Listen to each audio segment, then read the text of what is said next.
Hey everybody, it's me. You know who I am? Yeah, I'm the guy who's doing this show, and I got some cool guests today. Why is it 10:03 and we haven't started? Because that's me. I wasn't on the toilet. I had other things going on, but we'll figure it out in just a second. I mean, literally just a second. Here we go.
Welcome back, ladies and gentlemen, to SEN Live. It's the fourth show here, and what a wonderful show we're going to have here today. It's 10:05, but guess what? I'll make the rules on this network, fuckers! So it's 10:05, and that's not really the rules. It's just because I was late today. And traffic stinks, but what a crew we have here today, ladies and gentlemen. Not for me, and for you guys. I was going to say, not for me. Don't I roll out of bed and do the show? Yes. No, but I'm saying for you guys. There's a big backup on the way to the bathroom. In the bathroom, it's pretty tough.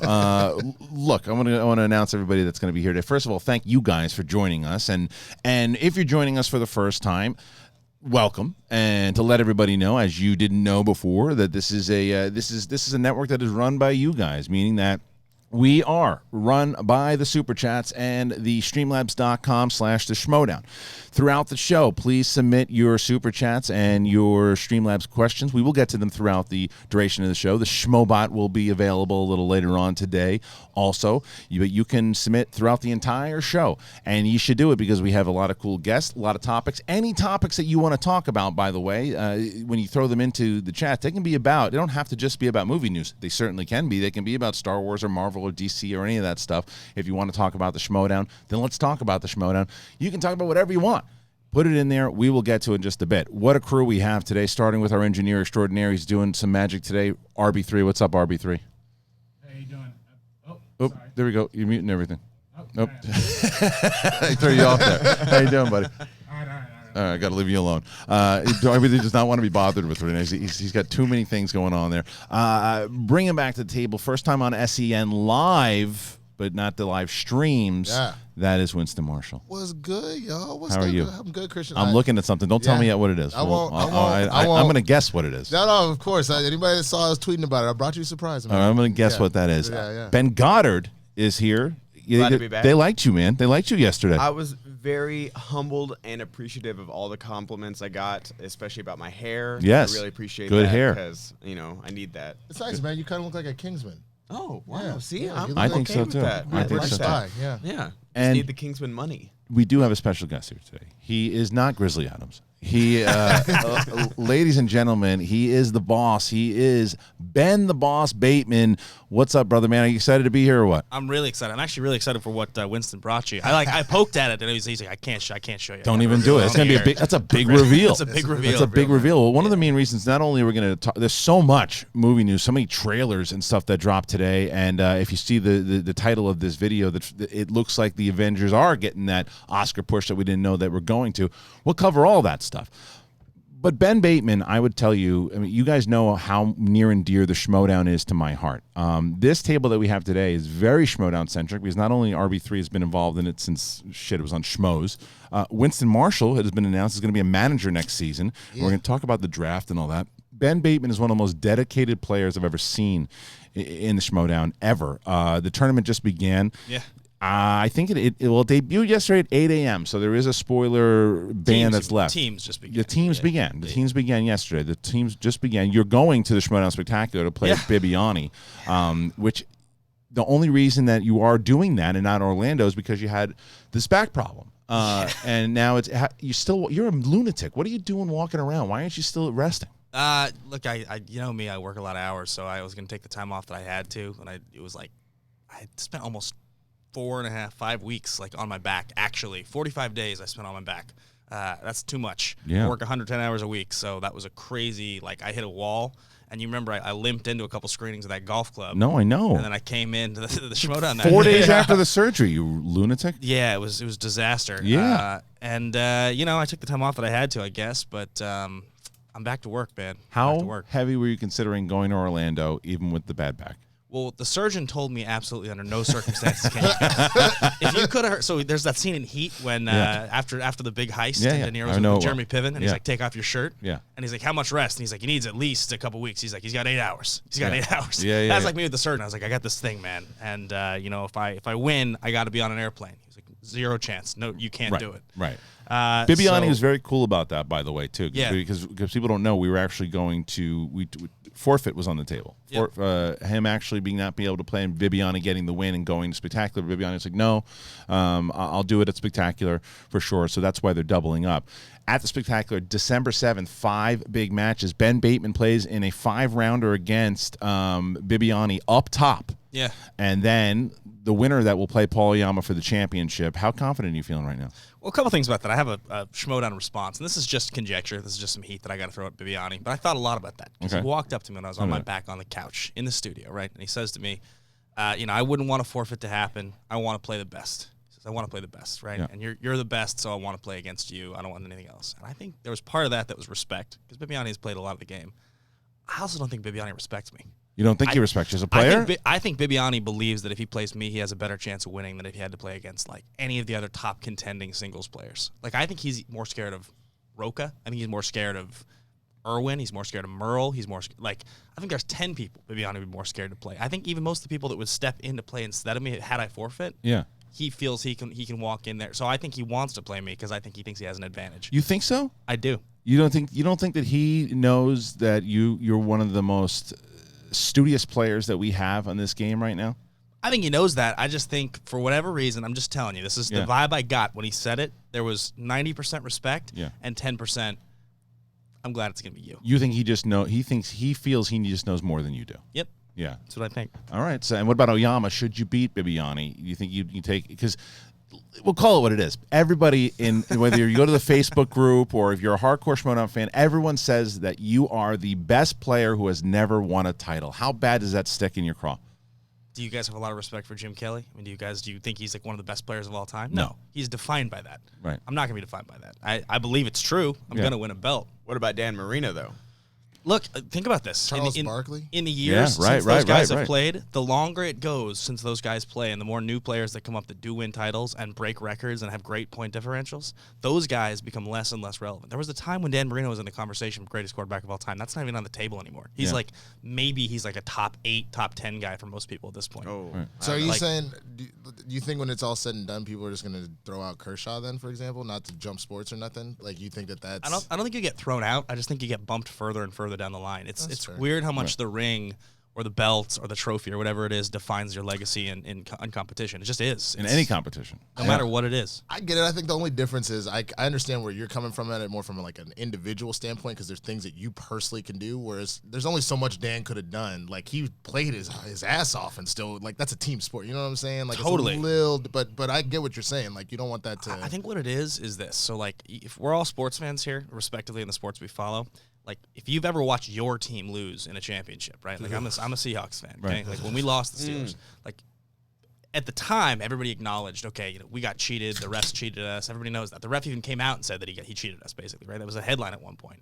It doesn't matter. People don't even remember that we lost to the Steelers. They just remember that the Steelers won that Super Bowl. Yeah. Right. People don't remember losers. They only remember the winner, no matter what the circumstances. There's so much story at the Spectacular in general because there's that. There's the fact, here's Ben Batemen, who studies really hard, has had an incredible winning percentage this year in general. What do you like in teams and singles? It's like, what, 11-1 or something? 10? Something crazy, because we just won our first round teams tournament. Right. So I think going back to the start of last year's tournament, when I played that gauntlet, I think my record in like, I think it's like between teams and singles, it's something like 12-3 or something, whatever it might be. Like It's that. a big winning percentage, but like you said, no title, so people aren't talking about that, right? Yeah. Now you get Bibiani, a former champion, who also, depending, like both of you guys, you could be playing 3 times. If you and Riley do this thing, win the tournament, you could be playing 3 times if you win. Same goes for Bibiani. If Bibiani's team, Shazam, can make it to the finals, then they could be playing 3 times. So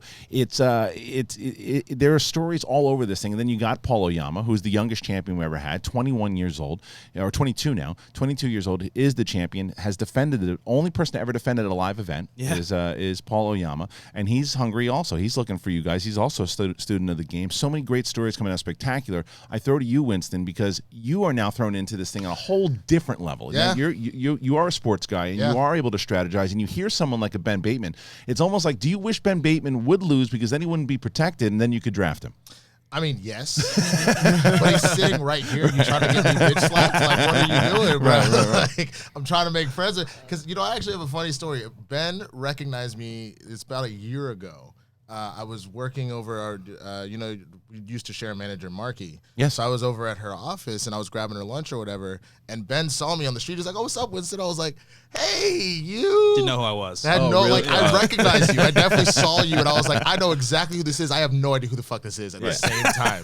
It was like embarrassing as fuck. So don't add more shame. I understand. On top, but yes. But is there stress for you right now too? Because what's your list looking like? Like, you've been scouting or what? It looks good. Essentially, what it is just because career-wise stuff has been going really well. I've also had to take a small step back from the SchmoeDown once Eric and I broke up. So I'm doing a lot of research now where I'm watching past episodes to go be like, all right, who am I really interested in?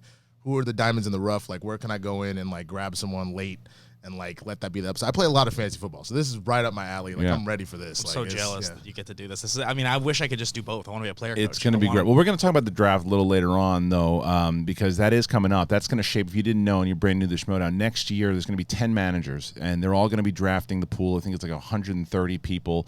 They'll build their teams out. You can draft players. You can trade players. You can you can drop players. It's a full-on sports league next season. So and the draft is going to be live. We're booking a theater for it in January in Los Angeles. But Ben Bateman, definitely one of those high-profile players. RB3 is going to be in the draft. Ben Goddard will be in the draft. There will be a lot of people in the draft that you guys know, so please tune into that. Once again, we're going to get into some other stories here and other things that are going on in our lives, but we want to make sure that you know that throughout the show you can donate over to either Superchat or the streamlabs.com/the SchmoeDown. We'll get into those in just a little bit. Winston, what's going on over there? You want to know what this is, right? Can I guess what this is? You go ahead, you can guess. It's tuna fish. You're pretty close. With macaroni and cheese. You're wrong, but close. so here's the thing, right? It's hoping for something sweet. No. You can go back and watch the backlog. He insisted that macaroni and cheese and tuna fish is delicious. It's not, though.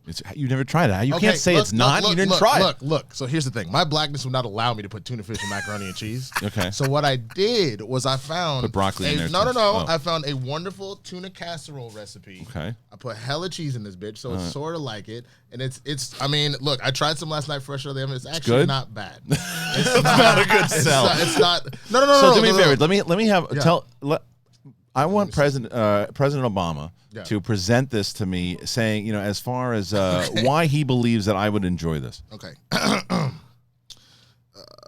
Kristian Harloff. You didn't know I could do this. I've never heard fine. this before. I'm no very worries. excited.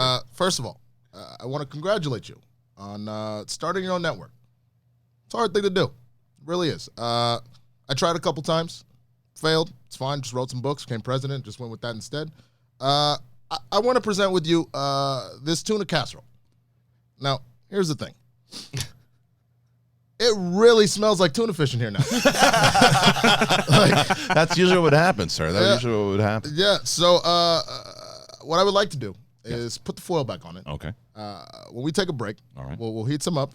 And I truly believe It does stink, by the way. No, it does. Yeah. But it tastes delicious. Okay. The only thing I am worried about is when you put tuna fish in a microwave, it doesn't always come out that great. No, I'll put it in a pan. That's fine. Probably the best way to go. But all due respect, sir, please put the tinfoil back. No, I Thank you definitely so much. will. All right, Definitely awesome. will. Thank you, sir. Can I tell you? Yeah. Because I just moved recently. I'm staying with my sister till But yeah, how'd that go? Good. Emotional, Stressful as right? Fuck. And emotional. Girl, you saw the post. I saw the post because the reason why is he was with his old roommate for a very long time. A full decade. Yeah, we went to college together, and it's about that time. I've never lived alone, so it's about that time that I do that. So end of the year, I'm staying with my sister. I started making this. She goes, "What white devil shit are you making in my kitchen right now?" And I was like, RB30. Where's that, Mike? She straight up she was like, "Where did you get this recipe from?" I was like, "I don't know. It was online. Like it looked like it might have been linked to like some Pinterest or something." And she was just like, "You know that like grandma is looking down on you, just disappointed." I know. I'm still gonna do that dish. I'm gonna give you a little bit. Okay, you can give it to me. I'm telling you. Next time, so this was my housewarming. The next time I will bring you like black ass macaroni and cheese. Is it called that in the box? It's called not the box. Ain't no box. What? How dare you, sir? But did your sister like flash a camera to make sure you were in the sunken place when you? She did. She actually did because she pulled. Look, she took the photo for me, and when it went off, I said, "What the hell am I doing?"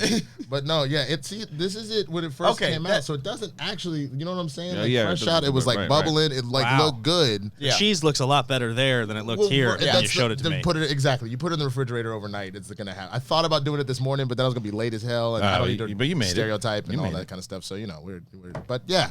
Good stuff, man. Great stuff, and I appreciate that you're doing that for sure. That was very nice of you, and I'm glad that you finally could come on this week because that's one of the things that we're going to be able to do is try to build this just the studio out and try to get more people in here. I talked about doing the couch stuff, and that's why already the super chats are flying in. I can't thank you guys enough. We're getting so much great response from the fans, and you and I spoke on the phone last night, Ben, about that you weren't around in the space the time Ellis and I were kind of building out Schmoes. Yeah. But that you're excited to be part of this phase of it. Yeah. What is it about this? Because you and I have been talking about. Ben doesn't. A lot of people don't realize that Ben has a very serious role in the SchmoeDown. He does a lot of business management for the company.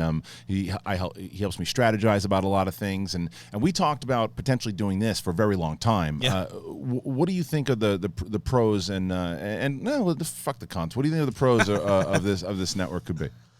I think it's exciting to have total control, right? So for you, just because obviously so much of the fan base, it's not the idea that they're just seeing like you're going to react to a movie trailer, you're going to do a movie review, right? Everybody can do that. You've got this really unique product. The whole thing is based now around this one unique product. If a company was to buy this network and fire everybody and try to just recreate the SchmoeDown with celebrities, it wouldn't work. You can't do it. You can't do it because you have years and years of fans that are invested in these personalities, these people that have learned the nuances of the game, and that's what it's all founded on. So the fact that you have that as the bedrock and you're so passionate about it means that you get to come in here and you can launch shows with SchmoeDown competitors. You can bring people in here periodically to kind of be on the table and talk with you about the things they want to talk about. Right. And I think it's exciting to see some of the new form because obviously you and Ellis did it very humble beginnings in the very beginning. I mean, the first videos were you guys just literally standing in front of like a whiteboard, right? It was in front of a Rocky poster. Yeah. Which reminds me, I gotta get that Rocky poster. It's still a collider. I'm just gonna walk in and grab it off the wall. But where's the Rocky poster? Right. And so I think it's cool to be a part of it, and it's also a lot of fun, because I've been in the SchmoeDown now for 2.5 years. Which is crazy. Yeah, I know. You almost didn't make it in because you bombed the Bestman question. I know. Andrew and I talked about the other day the fact that like we still feel in some ways like we're like the young guys. It's not even close. No. Not even close. We're like vets at this point. A lot of the vets have retired, so I know. We're at the back end of it, and so like. But just coming in the beginning and seeing like what it was then and how much it's grown, just imagining what this network can do in the same space, right? Like in 2.5 years, the SchmoeDown has gone from something that we were judging by a number of YouTube views to something that can sell out 1,000 seats all over the country. That if there's a good likelihood if we take this internationally in the next year, we're going to be able to sell 300, 500, 1,000 seats. Yeah, internationally. That's what I'm hoping to do for sure, and I think that's why I've been blown away already by the tone and the feel of the fan base that have been engaged with us, and I think that it's attractive. And again, you came in as a fan, so Ben, when it's you're able to dictate the conversation. And what we found out last week, Winston, was when we open it up at the end and people are saying, do the Obama and Arnold thing, or have a conversation about what's going on with Star Wars. I really want to get your opinion on this. I mean, yesterday you felt it for like kind of the first time of what this fan base was like and the respect of just being a movie fan. Is that accurate? And that's the thing, is that like everybody wants to find their corner, their people, like in this crazy world, and you've created that for so many of people that, yeah, if you just want to do the movie questions, you can, go to the timestamp and just go to the match. But then you've created these storylines, these dramas, these factions, teams, and you've created characters and people to fall in love with and root for. And Ben walking into the SchmoeDown studio with a cane, like it was a golf club. It was a golf club. Yeah. Exactly. And you're talking specifically about the SchmoeDown also, which I appreciate too. But I'm the thing with this show is that I think this opens up a whole new area. And I told Winston, for people that didn't know, I don't know if we talked about this, I think I approached you maybe 4 months ago. And I said, look, eventually I want to do this thing, and I want you to come with me, because Winston was a guy that we talked about how we met, but when you vibe with somebody. Yeah, exactly. And it was pretty immediate, which is what was kind of funny, is that just a few quick conversations, and I was like, oh, this dude's fucking ridiculous. Like, this is just gonna be just like some asshole talk, like us back and forth, like whatever, and it's not gonna be a big deal. And like the fact that you're willing to speak your mind, which also means I can just say whatever the fuck I want, and it's not, you know what I'm saying? So like, you're exactly right. There's a vibe you catch right away. It's a freedom to it. Yeah, exactly. Yeah. So and you told me what you're trying to build out too. So that was the other thing that I think is important. And beyond the means, you have to have like a real vision for it, and it's the same vision you've had for the SchmoeDown this whole time. So it's only going to continue to build out. I think so, and I think that. Go ahead, Ben. You had something? I was going to say, I think if you go back to the beginnings of SchmoeDown, like when it was just a show on the couch at AfterBuzz, and you guys had the Schmoes crew, and you were bringing all these guys in, right? The very, very early guys, so the Kens and the Makugas, the Knapsocks, right? What happened was that you started this trivia game, and the fans that really liked you guys, because they would just see you guys just the same as a group of us bullshitting on a table, they were like, oh, I get to see Kristian play against Ken, and it's going to be movie trivia. And I care because I care about Kristian and Ken, not because I care about movie trivia. Right. They learned to love movie trivia. You're just starting over. All you're doing is you're taking a lot of the established people, and you're putting new people on the table, and you're building new personalities. So now when new fans find it, they're going to go and want to watch that stuff. They're going to want to watch new content with those personalities because you're building them up again. Well, that was the thing that I wanted to make sure that we were able to do, because, and I get it, sometimes people see, for example, Oyama versus Brendan Meyer, first match that they ever play, does okay. People are like, I don't know who these people are. I don't care. Yeah. Now you want to tune in to Oyama because he's the champion, and you want to see who's going to take down this smug kid and who's going to be able to do it. And the same thing with the kid. He was just I think that's a kid, the guy from The Guest, and OA. Okay. You see his new trailer dropped yesterday? It did, the Nicolas Cage thing. Yeah. Someone sent it. Did you send it today? Someone sent it to me. No, a fan sent it to me today. He told me. So the kid Brendan Meyer is in a movie with Nicolas Cage, and it's a horror movie. And it's HP Lovecraft. What's going on with the colors? There's so many colors everywhere. Where are they? Brendan was telling me, it's like, because I'm the biggest Nick Cage. Yeah. The biggest. And he was telling me that like Nick Cage, he was like, on set, he's like so animated, he's so excited. He's talking to the director, and he's like, he's always referencing old movies. So Brendan was like, he's walking to the director, he's like, I'm gonna go straw dogs on this one. I'm gonna go straw dogs, real big glasses. It's like I'm gonna Godfather 2 on this take. And I was just like, wow, this is amazing. I can't even imagine working with Cage and getting to watch him do his thing. It blew my mind. You lose your mind. All right, there is something very special about to happen. RB3. The SchmoeBot has awoke. The SchmoeBot, ladies and gentlemen. Fucking robot. Dude, the SchmoeBot. Mark was so pissed off. It really was. So the SchmoeBot's going to be available for, the way I'm going to actually do it today is, as you guys are still submitting your super chats and the streamlab.com/SchmoeDown questions now, and I'll get to a couple of them before we move into the movie news.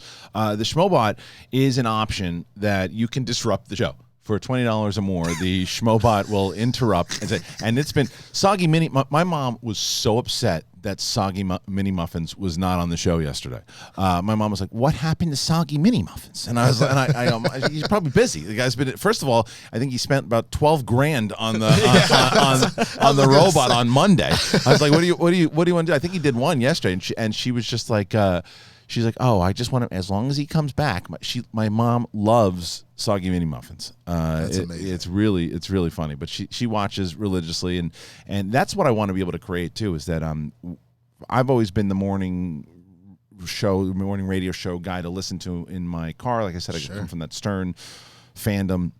And I want people to be able to, if they're driving to work or if they're at the gym, that this could be a show where we're shooting the shit and we're just having a good time, and that's what we're going to be doing here today. But I do want to get to some of these super chats before we move into movie news. Wait a minute, your mom watches? She does, and See, now that's what I'm saying. I already said, like, fuck. I pray to God I don't say the N-word at this point. Like, I didn't say, like, you know what I'm saying? Like, Army Mother EFFS. Who let this damn traitor in here? Yeah. So then I will slap you across the face with my massive schlong, then drop it on the table. So hashtag Team Guy bitch. The Schmobot coming in hot. So a lot of people saying right away that Andrew Guy, he is not the traitor. I love the new show. Great to see Ben and Winston today. Oh, thank you. That's awesome. Like the everybody loves Raymond Please moment. Impersonate Bibbs at the free-for-all as Arnold. When you're done with that, please. All right, I can definitely do that. So. Also look up Clowny Clown Clown by Crispin Glover on YouTube. It will change your life. I will. Clowny Clown Clown by Crispin Glover. Thanks for your work. That sounds like something that would scare the shit out of my cougar. Yeah. All right, so here's Bibbs as Arnold in the free-for-all. Okay. Oh, great. I got number 1. That's fine. I answered the questions. I'm not sitting. I'm going to stand. I'm going to keep standing. Who's that? It's Richard Cushing. There's the kid. There are 2 people that are going to get eliminated pretty fast. Bye-bye. Okay, more people coming in. Okay, you're out. You're out. You're out. What time is it? Oh, 15 minutes? I'm exhausted. I'm sweating.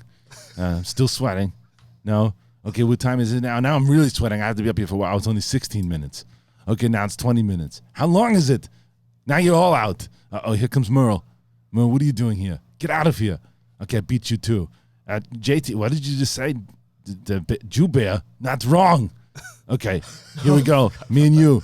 Come on, Merle. You do it. Fuck it. I've been up here 3.5 hours and I lose.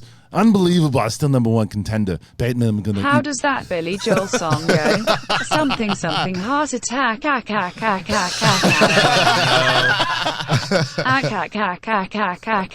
gotta be Soggy Mini Muffins, right? Yeah, it's gotta be the Muffins. Yep. The sprinkler that's AJ one. Lancaster. You ought to know by now. AJ Lancaster, who's a general in the Action Army. Okay. AJ Lancaster, he started a whole chat within our generals chat on Facebook. They all were like, we got to pool our resources to embarrass Bateman on Thursday. Yeah. So I expect a few of these to come in. Well, you got one because Jake Agavetta started it. He was the one to hashtag Action Army.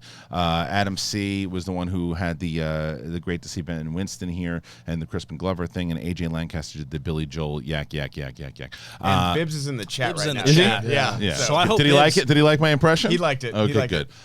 So wonder what Bibbs. Yeah, I wonder if he was so watching Bibbs. the So beginning of Bibbs, the show. if you are in the chat, Bibbs says he is in the chat. So I don't know if you saw the beginning of the show, Bibbs, but Ben Bateman thinks that you don't respect him as a player. He thinks that you think he's a punk ass bitch, and so he's saying, "Step up, do something. You gonna stand? I can stand now. I got a surgery, and shit. Will you be So let's standing go. against Why are you Bibbs? standing? Against Bibbs. Why would I stand? Okay, fine. Do you think? Is that accurate? That you don't think he respects you as an overall player? What I will say, and I'll just reiterate it, Yeah. basically, I think that I respect what Bibbs said to me. I thought it was encouraging. It was nice of him to say, obviously in a down moment, to say that I'm glad you're not going to forfeit. You're going to keep your spot. I did trust that. I just think that when Bibbs looks at me, there's a part of him that thinks he has an advantage over me compared to some of the other bigger players that have beat him before. And I've beaten Bibbs before. It's the thing people don't teams realize. last year, right? I beat him in Yeah. teams last year, and it was a great win. It was one of my favorite wins I've ever Right. gotten. So I'm going to do it again. There's zero chance. But I'm you gonna respect Bibbs as a player. I think yes. I mean, You in the think same way. you think he's top 5 all time? No. No. Okay. And it's nothing personal, Bibbs, but you know, there's things that put players in the top 5, and Okay. I've talked about my top players a lot. That's not Who's your top 5 right now? Top 5 SchmoeDown players all time. all time. Yep. Well, so the important part about this I conversation, feel like Schmobot's going to hit right in the middle of this yeah, thing, but go the ahead. important part about this conversation is you got to divide. Are you talking Rushmore, like impactful, or are you talking about just based on accomplishments? Because if it's Accomplishments. Okay, not overall knowledge. Top 5 SchmoeDown players. so okay, I'm ruling out you and Ellis because Yeah, you guys are no, the that's- godfathers of the game. that's fine. On the Rushmore, you guys are there, but Yeah. on the just players, Yeah, fair. You know, it's like Merle is probably the all-time number 1. I think you got to Cushing. give Cushing Yeah. a spot on that mountain. I think it's pretty impossible to knock Sam out of the conversation. To not I think oh, Sam's. I think okay. Sam's top 5 guy. I think Roca? he's like probably. I feel like last time I made this list, he's like right at number 5. Okay. Like, who would be my other guys? Like, I think Riley just misses the top 5. He's just outside of it as a 2-time champ. So Kalinowski? No. Clark? No, Kalinowski and Clark. I think Clark's probably right on the same level as Kalinowski. He's probably a little ahead of him, actually. But that's like you're rounding out like 8, 9, 10, kind of in that range. I'm forgetting somebody really important. Merle, Ethan? Levine. Not yet. No. McWeenie? No, he's like 14th, 16th. McQueenie, at this point, I would say McQueenie, even though he's a team's champ, I put myself on the same level as McQueenie. I think like we're going to talk all-time players. I think it's like that's exactly the range I'd see myself without the belt. Is because I think McQueenie's had such a middling record in singles. Yeah. He's had such a kind of like whatever showing compared to what everybody knows he knows. Yeah. I think Bibiani is probably like he's ahead of a lot of the players we talked about. I feel like I'm forgetting my like obvious 5th person. But I think Bibiani's probably like the 7th. Oh, he's got something nice to say. What did he say? He said, "What I respect out of Ben is that he's constantly trying to improve his game. As every season goes on, he never coasts. He's always improving. That's impressive as hell. I think he's one of the best players in the league. Yeah, everyone's beatable, but Bateman's elite, and I respect that I'm training hard right now." So do you believe that? He's trying to diffuse. I don't know. I believe it. I believe it. I think the thing with Bibbs, and I've told Bibbs this, is Bibbs will come off sometimes, and he's got a lot of ideas, and he wants to do a lot of stuff, and sometimes he even says, "I feel like I'm annoying you," and sometimes he does. But with him, he's all heart. He really is all heart, and he, as much as you do, loves this game. He really does love this game. No, he and I talk offline sometimes. Yeah, he really does, and I can't say anything about him except that he puts his heart and his soul into this thing. So you're going to see on December 7th 2 players who love the game battle head to head. It's going to be a great fight. You can go and watch it, by the way, if you can't be in Los Angeles at the Spectacular on December 7th in LA, which if you can, the SchmoeDownLive.com. Expo tickets are available. You can meet Bibbs and Bateman there, SchmoeDownLive.com, or you can get the streaming tickets at the SchmoeDownLive.com. Let's do a couple more. Let's do some actual super chat questions, and we'll get to the stories, because we have so many stories today and a lot of trailers. And Ben and I are going to do a couple of reviews for you guys. I saw Ford versus Ferrari last night. We're going to review The Irishman. And I can review Cocktail for you if you like, even though we're late about 3 decades. Yeah, okay, sure. Cocktail? The Tom Cruise movie? Yeah. Cockman's Law? So I'll talk Cocktail with you. Yeah, let's do it, man. Okay. Fuck. All right, we'll do it for sure. Okay, let's start with Mark Williams. Mark Williams says, I hope Scream is a sequel and not a remake. Doesn't need to be a direct sequel. New characters and cast for sure, but don't disregard the previous film. Okay, so we were going to talk about this anyway.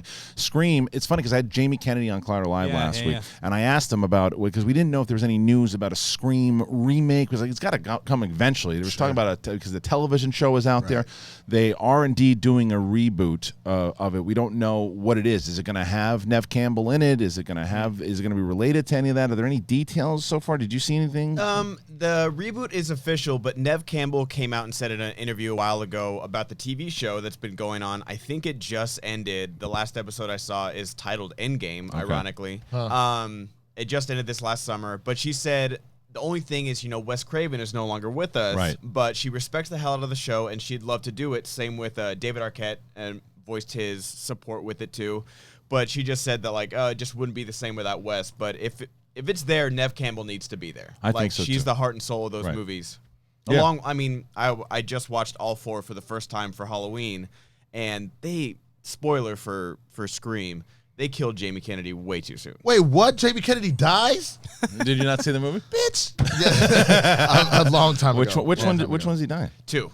Like he I've has never seen one. Yeah. Okay, look, not as fast as Jada Pinkett died. You know how upset, RB3 backed me up on this, how upset the black community was. We're like, Jada's in this movie, hell yeah. And her ass is dead within 5 minutes. That's the second one, right? Right, exactly. She dies in a theater, isn't it? Yeah, she dies in a theater, which is what they made fun of in Scary Movie.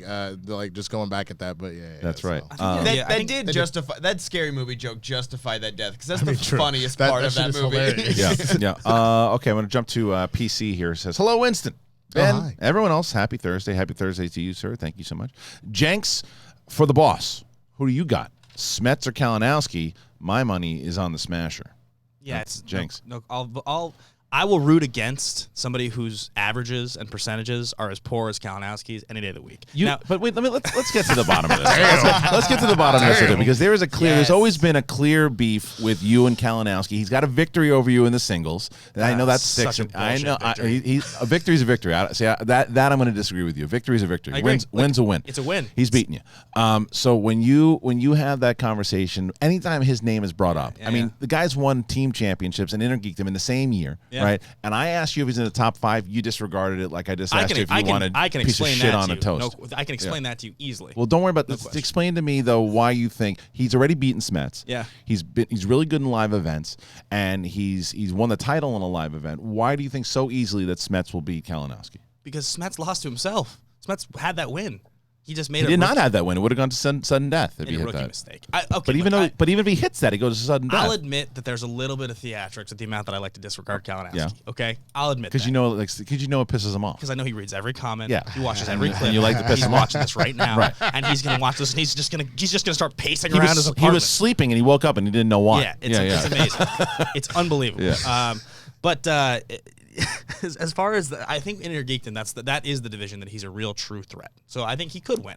I believe Smasher is going to get it. I think Smasher is more prepared. I think he wants it more. Kalinowski, he climbed the mountain this season in a way that few players ever have. I mean, he really did. He ascended to this crazy peak, and Flash, it all fell apart. So that was the moment. And you saw he was drinking his own Kool-Aid. His ego was writing checks. His body couldn't, his body couldn't cash. Right. Start singing answers. That's when you lose. So the reason I have the attitude towards Kalinowski, it's not that he's not a top 10 player. I mean, he is. He is way more accomplishments than I have. It's just that he's shown to be a very middling player in singles, middling to bad. He's shown to be carried by a better teammate and couldn't carry a good team with a worse teammate. So all the things that are shown with players that are middle of the road, he's shown in singles and teams. And I'm just not that impressed by IG. I think it's a great division. Yeah. I think it's a great division. But if you want to get good at IG, you know exactly what you can do. There's no secret to it. There is exactly. So you're saying if you had the time that you could be as good as Kalinowski in IG? Better, because I'm a better player than anybody when it comes to strategy. Wow. The thing is, I'm going to tell you that I'm looking forward to this thread that's about to come in Twitter. You know that. Of course. At one point, I made the comment live, somewhere like a year ago, that there's this many movies to study. Yeah. That was before Smasher and some of these new players. It's a totally different league than when it was when I made that comment. It's not something I could do in 2 months. I used to think you could do it in 90 days. If you want to get on Kalinowski's level or Smets' level, you need a year. Because you're not watching all these movies one time and taking notes. Right. You got to dive in Russell Crowe style, Beautiful Mind. You're watching fucking Green Lantern with Ryan Reynolds 4 times at 1.5 speed. That's what these guys do. They do crazy, crazy stuff, and I don't have the time for that. Right. But if I did, and I wanted to do it, and the goal was to win in that division, I could do it. So you got Kalinowski beating Smets. Okay. So Kristian Alante, he says, Arnold and Obama doing impressions of Han and Lando. So do Han and Lando, okay, Arnold. I'm assuming that they want Arnold to be Han and Obama to be Lando. You didn't specify. Didn't specify. We'll do it that way this time, and then we'll do it a different. Okay. So let's see. Hey, old buddy, how you doing? Han, it's good to see you. Thank you so much. My ship's fucked up. You mean my ship? No, you lost that in the bet. No. Yes, no, we're not doing this again. I think we should. Come on, look at my arms. No, I see your arms. You think I'm worried about your arms? Maybe not. You're worried about my cock. I got a whole city behind me. Yeah. Where are you at? The whole city behind me. That's a big city. I'm not going to tell you. It's a city in the clouds. Okay, fine. Listen, don't look at my droid, and definitely don't look at my woman, because I know you're staring at her. Oh, wait, who is this? So I just told you not to do that. Well, she looking good. You better stop it. Well, wait a minute. Wait, what? No more minutes. Get me in there. I got to fix my droid. No, hey, go. Why don't you go get yourself something to eat in the dining room? Let me talk to her for a second. Scoundrel. I know exactly what you're doing. That's what you're supposed to call me, but I called you that because I beat you to the punch because I'm faster. Well, it's fine. It's totally fine. I'm just trying to, get some ass and take some names. Oh, wait a minute. You betrayed me. Fuck you. All right, cool. All right, it's 10:40. I'll give the Schmobot another 3 minutes. We'll do one more super chat if you guys want to throw those Schmobots in there. But if not, fine. We can do it a little later on. But we're gonna do we'll do one more. Gamma Comics Collectibles. Congrats on the new show. You're the best. Excited to be along for the ride. Fix the frame rate. I know we're trying. Listen, RB3 got here. I was still sleeping. All my kids were sleeping. RB3 was here already. I'm just kidding, but he was ready to be here to get this frame rate thing fixed. we're working on it. We're trying to figure out how to do it. It's been if you have suggestions on how to fix the frame rate, please suggest it, and we'll work on it because it's a thing. It's a thing. Alrighty, Jack Parker, Darth Ren Parker here from Twitter. I'm loving the shows, as you know. With Colin Farrell cast as Penguin, hasn't been cast yet. How many more villains do you think we're going to see? I hope that's it. Well, we know two. Yeah. We know two. We know Riddler and Penguin. Which they collab a lot, so I don't have a problem. Catwoman's in there too. Catwoman's in there too. But she's the kind of anti. Really she goes, she drifts. She goes back and forth. She plays both sides. Mm-hmm. Yeah, she plays both sides, which could be very controversial. Oh my goodness! I just realized I got a chance to watch all of season 1 of Harley Quinn. It is fucking incredible. Wait, which one? Oh, was it animated? Mm-hmm. So good. Tell me about it. So it's I don't know how much I can say just as far as like I don't know. Why is it embargoed? I think. Is it not out yet? It's not. It comes out at the end of the month. So tell me about it. It's just absolutely phenomenal.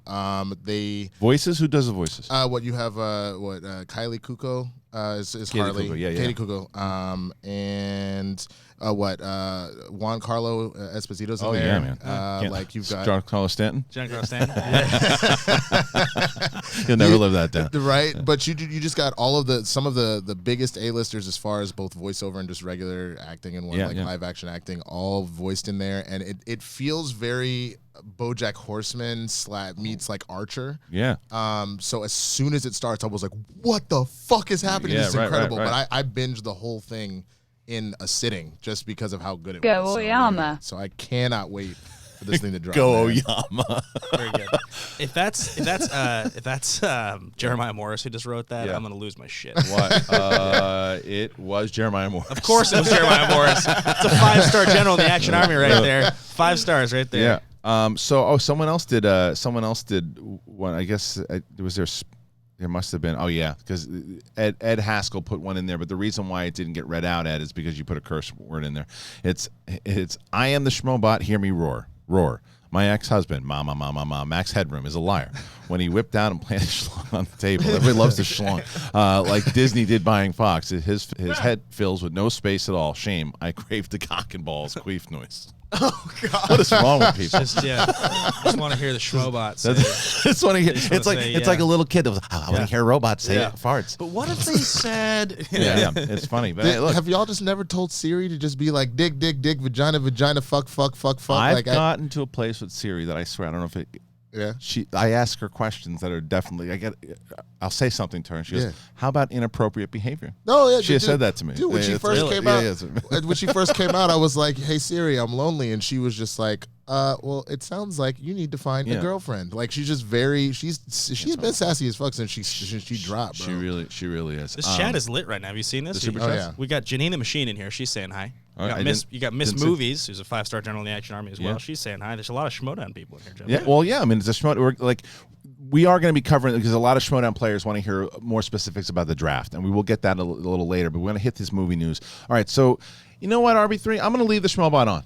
I'm going to leave it on. So I'm going to leave it on during the news. If it starts to get ridiculous, if we're in the flow of the conversation and it really starts to disrupt it, then I will then I'll shut them down. But for right now, we'll keep them up. But Ben Goddard, we have a lot of different stories here. A lot of things happen. A lot of trailers drop. What's some of the big news going on in the world of movie news? Let's start with Pixar. They dropped the first teaser for Soul, starring Jamie Foxx and Tina Fey. Yeah. And I can already guarantee I'm going to cry at least 3 times in this movie. You see a jazz musician, books a gig, falls into a manhole, and seems like he dies. And then it seems like sort of an Inside Out with the emotion land. Seems like they're like in a soul land, like in Coco as well, like Day of the Dead type stuff.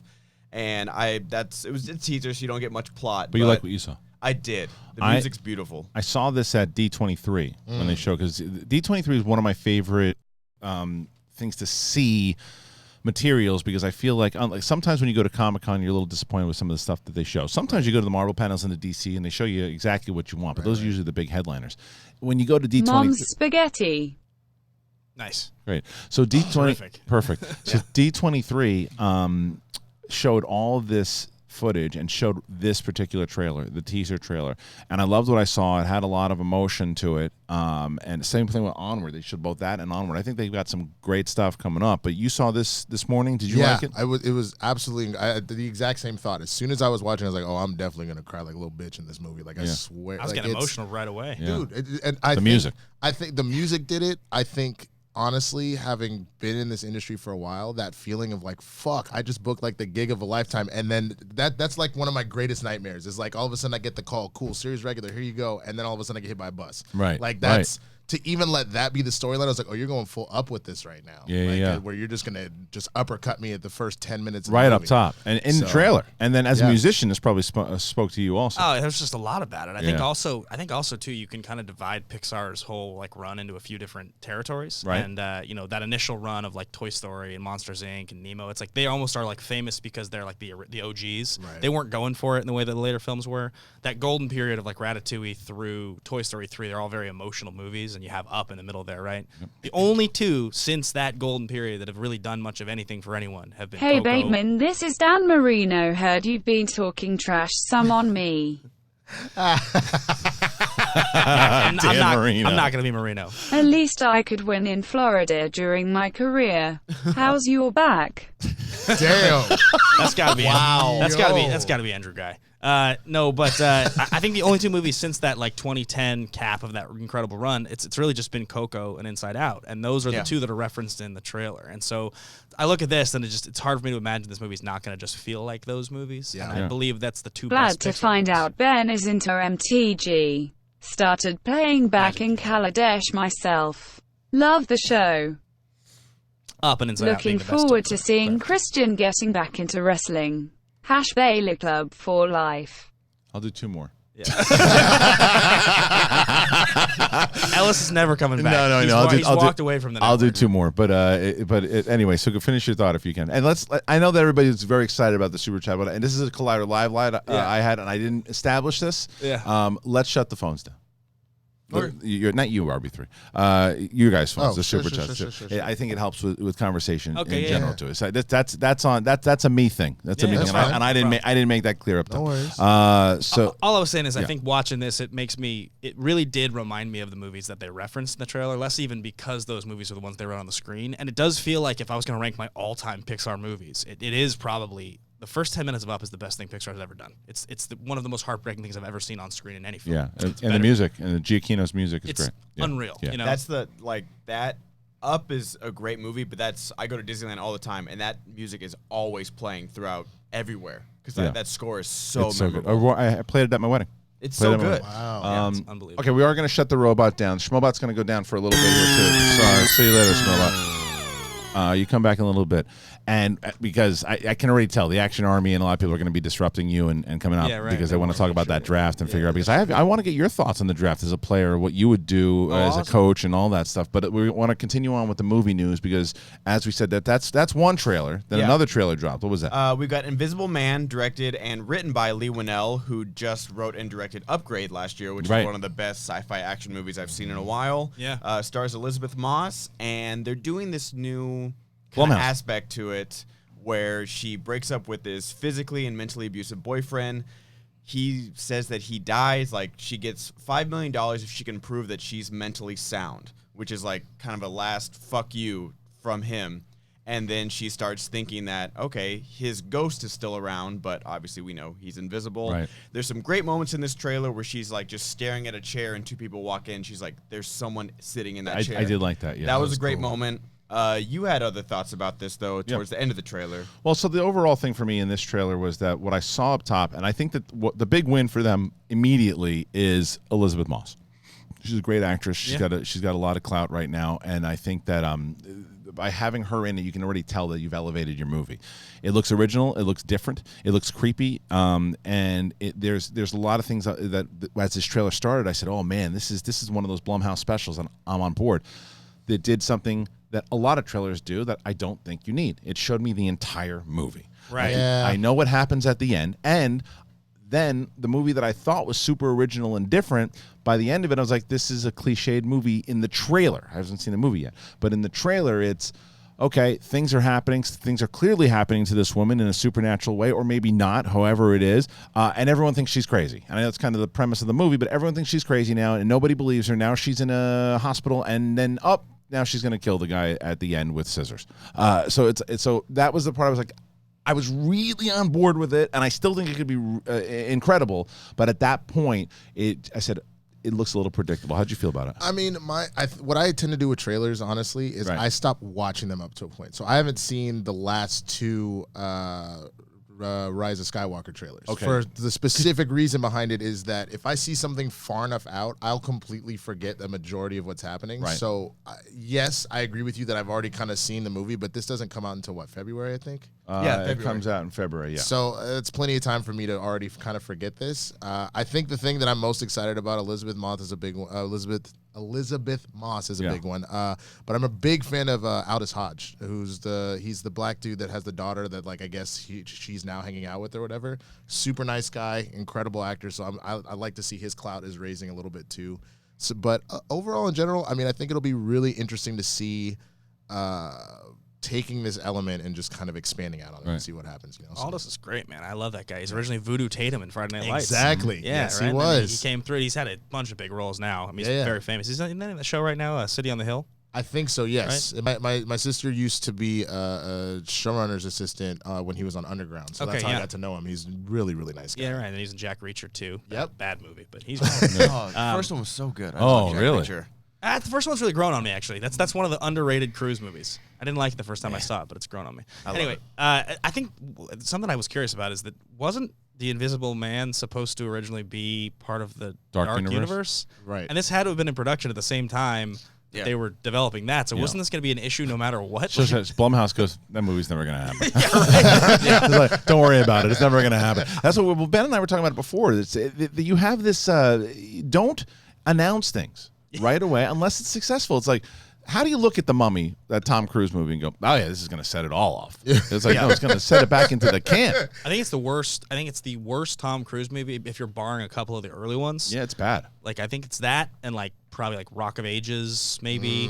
Like, but I like him in Rock of Ages. Stacey Rock Jackson. of Ages is Sweet. terrible, but he is good at it. Losing a It lot is of people worse. have been tweeting out that Dark Universe, like, set photo that they did with all of them. Yeah. And everyone's just like, man, if only. Just like, it's so... Like, they had this whole universe and even a Dark Universe logo before The Mummy because they were so cocky and confident about it. And that movie flopped so hard. They spent more money getting all the A-list talent in a room for that picture than than the whole did. entire Dark Universe probably made. Yeah, probably. So, and RB3, are you able to get that mic going now? No, okay. I will get his thoughts on the trailers tomorrow. But there are a lot of trailers out there, but the main topic that we're talking about here today, that I've made it pretty clear that I thought that Robert Downey Jr. should be nominated, or at least they should try to nominate him for an award for his work in, I think it's collectively what he did for Tony Stark, but his performance in Endgame I thought was, he is the one that you watch for that movie, and it still chokes me up at the very end of that film, what he's able to do and what he puts in, and the fact that was a reshoot, by the way, the last, the I Am Iron Man. All of that. And he said on Howard Stern that he asked them not to make the push for him. He didn't want to do it. And now the report is that they are making a push, and there's consideration for the entire cast of the Avengers with his name in there. Well, so are they? Because I don't think you can't submit an entire group, so they're just submitting each of them for supporting. Okay, right. Okay, So it's a matter of who do you keep them in consideration, keep these names in consideration, with probably the idea of, okay, Robert, we're not going to go for just you'll go for everybody. It's like, but you put his name like high up on the list, and you go, let's look at him. And I think we should look at him. I don't think that we will, and I'll tell you that, and it's not his fault. He's allowed to speak his mind. I think that the Scorsese debate is going to keep Downey far away from this thing. I don't think that he's going to be anywhere near a nomination. There's no chance he gets nominated, but I'm glad to see that he's out there, that they're making the push. Bateman, do you feel the same here? Yeah, I do. I mean, it's a real shame because, like you said, if you go back and you watch the opening 10 minutes of Iron Man, you watch the first 10 minutes of him in the car doing the I'm for peace, and he's doing the whole thing. Oh, my good God, you're a woman. That whole thing that he does. Yeah. It's so clear in the first 5 minutes of that movie, like, okay, this guy's so locked into this character. He's so good. I wonder what's going to happen. And then 25 movies later, 24, whatever it is, he finishes out with these incredible scenes. I mean, obviously the scene when he's the video to Morgan, I love you 3000, and Yes. you know, I am Iron Man. There's so many incredible scenes in Endgame. And in Infinity War, for that matter. I mean, I love Infinity War. I like that movie even more. It's hard to imagine that will never be acknowledged by the Academy. Like, what more would you need to do with a character than that to get that like lifetime nomination? You have people get nominations and awards for doing a lifetime of movies no one saw. Right. You know, like 30 years of movies that nobody watched, and you get some nomination late in your career. We really can't give Robert Downey Jr. the nomination for doing this after 10 years. Especially he was nominated for Tropic Thunder. Which is a very funny role, and I don't know how you feel about that role. It didn't bother me because I think context matters, and that's a situation where they're very clearly making fun of the fact that Hollywood has a problem with that. If anything, they addressed the Scarlett Johansson controversy before it became a controversy. Right. So it personally didn't bother me, though. There's people that I have my own issue with cancel culture. That's another conversation. But shocking that he was nominated for that role, as opposed to something like this. No, I completely agree. And it's funny, if Leo, who has deserved an Oscar for forever, but if Leo can win it for The Revenant, which is okay in my opinion, really, it's fine. Okay. I just fine. the bear did a better job acting than he did in that movie. All right, so I'll, if I'm being real. But if Leo can get it for that, there's no reason that Robert couldn't, at the very least, I agree with you, get this nomination, if not the award, because I think he absolutely has killed it consistently across these movies. And you've seen I think what I got to give Feige a lot of credit and everything else for is to have that arc really play out for 11 years like that, and that character, like the most fully developed character, the perfect ending to kind of like button it, and to even see the fact in like Far From Home, like his legacy. I think you have to acknowledge it, you know. So I just don't think it's going to happen, unfortunately. I agree. I've been kind of beating the drum that I think he should be nominated for it. I don't think he should win, because I don't think that, well, best supporting actor. I shouldn't say I don't think he should win, because I haven't seen everything. But after what I saw last night, I don't know if we're going to talk about Ford versus Ferrari, and I don't know who I guess the supporting would be Damon in that movie, because Bale's the lead of that movie. It all depends on who they want to nominate, because in Fences, sure. Viola Davis, like, she's obviously a co-lead, but they knew that she would win the supporting. So Mahershala Ali last year too. Exactly. He was as much of a lead as it's the role they decided to push you for. Yeah. Right? Well, then that's true. And if they put Bale up for supporting actor, then even if Downey's nominated, at least, well, I'm glad you showed up tonight. Yeah. It's one. Bale is. The guy is a genius, and we might as well just get into this here. This is our review here of Ford versus Ferrari.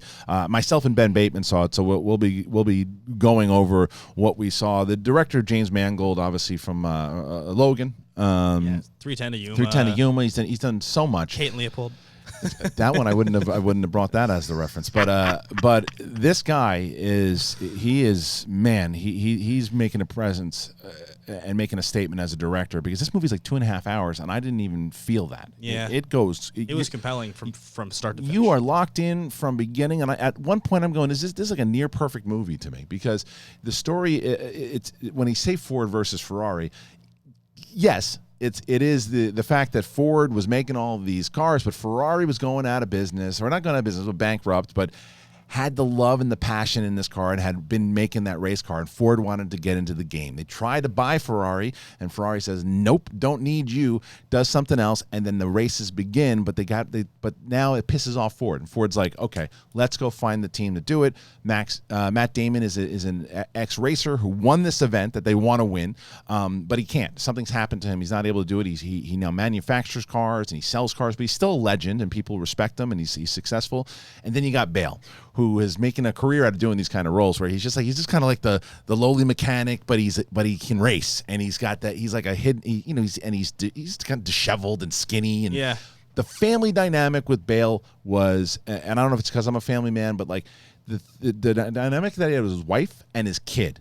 My God, those were so endearing. He's endearing. He's obnoxious. He's funny. This is one of his best roles I've ever seen him in. And their back and forth was so good. How did you feel about the movie? Yeah, it was really endearing. I mean, from early on, the fact that he's doing it for his family, and then that's so what he cares about. And he wins that first race, the very first one, right? The kind of movie opens, and the way his kid is there, and it sort of punctuates the whole movie. Yeah. That's what happens at the beginning there. But This movie feels so much like what Hollywood used to be comfortable pushing for Best Picture. It used to be this way. You think about movies like a lot of those like Ron Howard movies. Like you think about a movie like Beautiful Mind or like Cinderella. Rush got a push. Rush got a push. It didn't do very well in theaters, but it got a push. Yeah, and like it's those movies where it's not trying to do something that's crazy divisive, or it's not trying to do something that's like changing culture. You look at Moonlight. That's a great movie for exactly what it's trying to do, but it is not trying to be Ford versus Ferrari. Not even close. It's not trying to even touch the same genre. This is the kind of movie where like I think you could show this to almost anyone and they would enjoy it. I could show this to my mom, my dad. I could show this to a 10-year-old. Yeah. The racing is fantastic. The performances are electric. I loved it so much. It's the kind of movie that makes me happy to be a movie fan. It's not. It reminds you that every movie doesn't have to be like this, like iconoclast, culture changing piece of art. It can just be a great script, great performances, and really, really engaging pieces of filmmaking. And that's what this movie is. It absolutely is that. And there's like I said, there's funny moments. There's moments that make you tear up. The way Mangold shoots the actual race car scene, amazing, so good. You feel like you're in the car. And I love. There's a scene where Bale is talking to his son about racing, and not to get into the specifics of it, it's like you see such a clear-cut vision of why he thinks the way he does, how he acts the way he does. There are great character arcs. There are things that happen to the character of how certain characters start in the beginning and end up at the end. I mentioned the dynamic and the chemistry between Damon and Bale. It has to work in this movie, and it does, which is very interesting when you think about Damon was supposed to play Mickey Ward in The Fighter, and how that was supposed to go. So to see them on screen together was great. The kid who plays Shia LaBeouf in Honey Boy, and he's been in a lot of other things too. He was in I just saw him Wonder, and the kid's he's one of those actors, and he's popping. He's like the new Jacob Tremblay. He's around all the time, and he's really good. And I don't have the actress's name who plays Bale's wife, but she. There's a scene with them in the car that you get where they are, who they are, how they respect each other as a couple. This was a refreshing movie that I said, I'm going to go because I like Bale and Damon and I want to see the movie, but I didn't expect to love it as much as I did. This is the first time I've done this in a while. It's 5 out of 5 schmoes for me. I love the movie. Yeah, wow. Mangold is quietly becoming a director who I look forward to his stuff almost more than anyone, because Logan was my favorite movie that year, and really, really spoke to me. And I think the dynamic in this movie that's the most important, and I noticed this pretty early on because it's a true story. Carroll Shelby, he wins Le Mans and then he retires from racing, and you wonder why. And as you mentioned, there's this Bale character who's this lowly mechanic who becomes the racer. So, you've got Damon building the car and this crazy mechanic who's going to race. Helping you build the car, though, too. And so from the beginning, you kind of wonder, why is this crazy mechanic who doesn't seem to respect anyone able to work with this guy? And he respects him because he won the Le Mans. Right. It creates the relationship from the beginning of the movie where you're like, A respects B so they can work together. That's the only reason this works. There's almost no one in the world he's going to respect, but he respects this guy because he did the thing that he wants to do. And guys like that who believe they're the best, he believes he's the best racer. He's like, I can't really think I'm the best racer because he's done something I've never done before. Right. And that's a really cool way to start the movie, and it really makes the relationship sing. Go see the movie. It is Ford versus Ferrari. And the funny thing is, at some points, I didn't know who I wanted them racing for. I didn't know if I necessarily wanted them and I also have to say, Josh Lucas is such a great dick. It's a shit we call on our shows. We call it a shit weasel. He's the greatest shit weasel ever. And he's a great actor, and this is a compliment to him. You want to punch him in the mouth every time he is on screen. He is so obnoxious and so awful and such a suit. And also John Barenthal, who plays Lee Iacocca, which anytime you can hear Lee Iacocca's name mentioned out, I'm like, there he is. The cast was fantastic. It's really good. Go and check it out. Ford versus Ferrari, coming out I think this weekend. So check that out. Yep. The other one that we can review up top, and before we get into the next review, just to let everybody know, I see the Super Chats coming in. Thank you so much. We're going to get to all of them. We're going to fire through them as soon as we're done with all the news, so keep them coming. Super Chat and Streamlabs.com/SchmoeDown. People ask what the difference is. YouTube takes a percentage. Streamlabs doesn't matter, whatever you're comfortable with. Moving into the next review of The Irishman. I wish RB3 Mike was working right now. He can't because he did see the movie also. Okay. The Irishman is the movie that Martin Scorsese is coming back with both Pesci and De Niro and Al Pacino, and it is another piece of art. I mean, this movie, it's long and you feel it, but the thing is, I'm okay with it because when's the next time you're going to get Scorsese doing a movie with Pacino and De Niro, and you're just not going to see it again. These guys coming together. It's a mob movie, obviously, but it's a different type of mob movie. It's when you say, I've seen Pesci play this character. No, you haven't. You haven't seen him play this particular. Usually, he's always the one that's the pit bull that loses his temper. Yeah. He's not that guy. He's the complete opposite of that in this movie. And spoiler, he's the best part of the movie. He's the I best. think Pacino was the best. I thought Pesci's great. I think you and I are going to be way different on this review. This is good. Okay, so I think Pesci is really good in the movie. Yeah. And I think De Niro it's De Niro. Yeah, so, sure. But if I was going to rank the three of them, I go Pacino, then I go with Pesci, and then I go De Niro. But the movie you go through the journey of what this guy does and how he gets involved. He's just working at like a truck company, and then he does a couple jobs, and then he meets Pesci, and Pesci gets him involved. And it's really their relationship for the entire movie that allows him, because he's a loyal dude, and he does these things, and he does these heinous things for the mob, but he follows codes when he follows a code throughout the whole time. And I have to give props to my buddy Sebastian Maniscalco, who is also in the movie, and I said he's like the new Benny Blanco from the Bronx. Okay. And because anytime Sebastian's around, it's like, what? Like my favorite is when Sebastian is in this one particular scene, and then he's having a conversation, and he goes, "Get the fuck out of here!" It's so good. But anyway, the movie, the music it's a classic Scorsese. You can watch certain films and know when that person directed that. You know from the opening frame who directed this movie. Yeah. You know and there are some great moments. It's a little lengthy, but I dug it.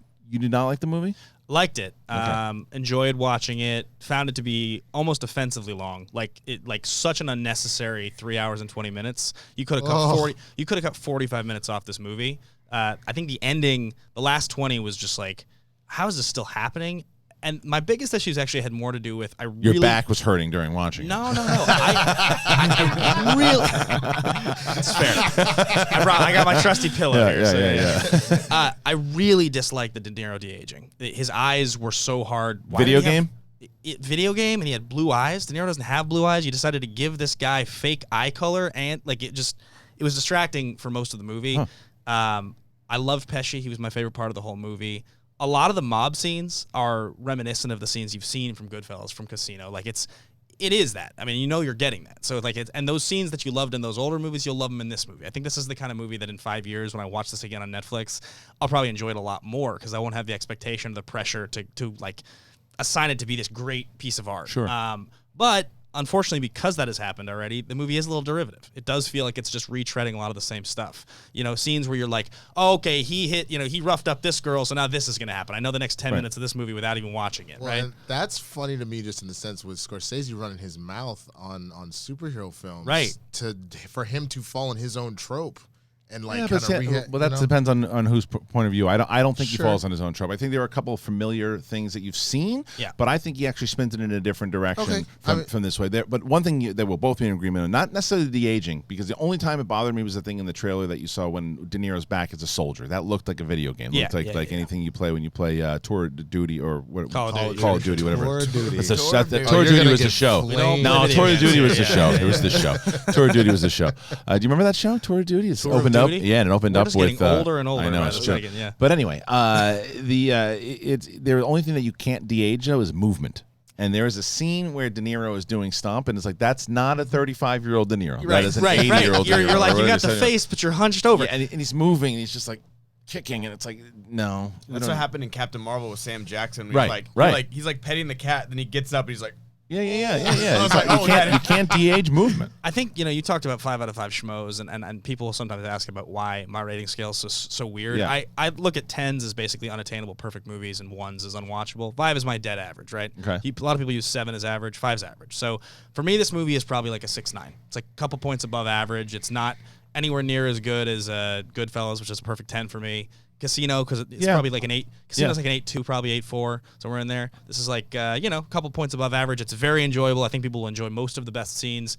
It's just a lot of the movie was like, Andrew Guy said this to me. He was like, if you didn't know you were watching all these legendary actors with this legendary director, what would this movie be about, and why would we care? Well, that's a loaded question, though. That's a loaded, because I think you can apply that to a lot of things. Yeah, but that's a loaded one, because I don't disagree with the fact that when you get to the end of this movie that you could feel all right, we could have ended this already. I was all right with it because I was already attached, and I wanted to see you're really watching this person's entire journey, right? It's too easy to say, well, if it's not Scorsese and it's not De Niro and it's not Pesci and it's not Pacino, why do you care?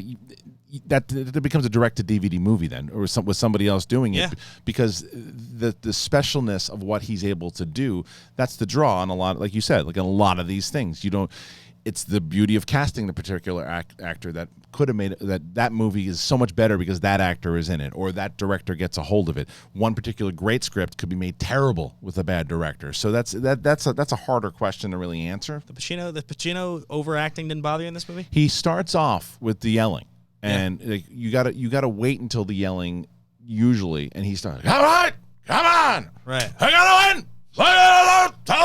And you're like, okay, but then I thought that he got into a place because I was concerned with him playing Hoffa at first. I didn't think he was overacting. I thought he was the most tuned in to a role he's been in a very long time. Interesting. And I think that I learned more about Hoffa and the idea of what Hoffa was to a lot of people through his interpretation. Yeah, it's interesting. I didn't know much about it either. So. Yeah. Anyway, so my overall review of this movie is that I think that it is probably something that is good to be on Netflix because it is a very long movie. If I had to watch this with my wife because of my kids and everything too, it would take me 6 months to watch this movie because it's 3 hours and a half. So you keep pausing. Yeah. Oh, we'll get back to it tonight. But it's a long movie, but I think it's worth it. Check it out when it comes on Netflix. I'll go pretty high. I'm going to go 4.2 out of 5 schmoes. You're probably in what, like the 3.5? If we can do point system, I'd go 3.4. 3.4. Wow, it's a little lower than I thought. Anyway, so are you guys excited to see it? What do you think? By the way, if there are, you're 4, RB3's 4 out of 5. Okay. So if you guys are interested in talking about any of these things that we've covered so far, when we get to, which we're going to get to pretty close here, the portion of the show where we're going to answer your questions through Superchat and Streamlabs, go ahead and fire it in any movies you want to talk about, any particular thing you want to talk about, whether it's SchmoeDown, whether it's movies or TV or things that we didn't cover today, please go ahead and submit your questions now, and you're already doing that. Is there anything else that we should talk about here? We talked about the talked about Scream. We talked about the trailers. Chris Lord and Philip Miller. Yeah, Phil Miller. Phil Miller. They said that if Spider-Verse broke 200 million, they would put Japanese Spider-Man in Spider-Verse 2. It didn't. It only made 190 domestically, which I find insane. That movie's amazing, but he's still gonna be in Spider-Verse 2, which his opening line. His tagline is, "I am the emissary from hell, Spider-Man." And it's in Japanese, so it's even better. Awesome. And so I can't wait for this. This is the best news ever. If you guys haven't seen Japanese Spider-Man, please go find it on YouTube. Is it great? Really? It's amazing. Okay. Because I don't know enough about it. It's very like old school superhero camp where like he essentially puts a bracelet on that like turns him into Spider-Man. Essentially, it's almost like Power Rangers, and like instead of web slinging, he like shoots a rope out of his like kind of it's weird. It's so weird, but it's so incredible just because it's ultimate camp. So like if they're gonna do like kind of what they did at the end of Spider-Ham, Spider-Ham, or at the very end when like 2099 is pointing, it's you're here. Like if they're going back to that, it's gonna be amazing. Yeah, cool. It's like Adam West Batman. Like for Spider-Man. Yes. Spider-Man. It's really good. Anything else that we should cut? Those are the big stories? Those are all the big stories. All right, those are the big stories. So I think the Schmobot's is gonna wake back up. Sorry, Ben Bateman, because I think the Action Army is going to bombard you with it. The Schmobot is back, and we're going to go to the questions. You guys have been submitting so many right now, and continue to do it. I will continue to read them. The Schmobot is available for you guys now. All right, let's get into a few more of these things that Gamma Comics, we did that one already too. Sorry. Okay, we'll start with Kyle Grandinetti, once again, Action Army. Another 5-star general in the Action Army right there. Hey, they're out here today. Yeah. They're out Gunslinger 199. Kristian, do a crossover with Kind of Funny anytime. I am a huge fan of the Kind of Funny boys. I think they're great. They're in San Francisco, so anytime that they're around, I might even see if I can, I'll talk to Nick and see if I can maybe go to San Francisco for the day to go do something over there. I love those guys. Lucas Shashek, Action Army peeps. A lot of Action Army people in here. Andrew Phillips. Hope Ben's doing well after that surgery. Hypothetical. You're on death row. What's the last meal of choice? I'm asking for a Popeye sandwich. Wow. I don't disagree. I mean, okay. Is it that good? Tuna fish and mac and cheese? Fuck no. I will say this, because I've now gotten, which I've completely derailed my diet. I'm now up to 7 sandwiches since it first launched or whatever. Okay. Wow. I know. Because when it first came out, I ended up having the Popeyes one? Yeah. I ended up having 2. And then I had a third one because Jay and I did a review of all the spicy chicken sandwiches just to whatever. Wow. Check that out on YouTube. It's hilarious. But then since it's come back out now, I went with my girlfriend on Sunday and I got two. I got one then and I got one for dinner to put in the fridge. And then same thing a couple days ago, I got two. I had one for breakfast and then one for dinner. I've gotten to the point now where I'm like over it, but it's still really good. So you would choose that maybe? No. If you hadn't had it for a while, maybe. Let's fat ass steak. think about a steak. Yeah. It'd be hard for me not to say my mom's meatballs and sauce because it's really good memory and all that, and it's delicious. Yeah. Or some kind of seafood dish because I'm a big seafood junkie. I got one for you right here. It's kind of seafoodish. I'd probably go with like if you ever go to like a really really high quality authentic sushi restaurant, there used to be like the Nozawa, like Sugarfish. The original Nozawa, you'd go in, you'd say trust me, and he'd just make you food until. And I got to go there one time and just eat until I was full. Yep. I'd probably have that. I'd just literally just a piece at a time, the best sushi in the world until I couldn't eat anymore. That's it. And Lucas Shashek, another 5-star general, got him the shout out. What do you got? I got to ask about these 5-star generals, but hold that for a second. What do you got for you? Definitely my dad's rack of ribs with a baked potato on the side and a good Caesar salad. I love a good Caesar salad. RB3, just scream it out. Steak. Whoa! All right, cool. Let's go to Suge Knight 323. Sup Kristian, sup Ben, sup RB3, sup Winston, and what up to the boss? When are you playing a meet and greet Grand Prix again? What's that?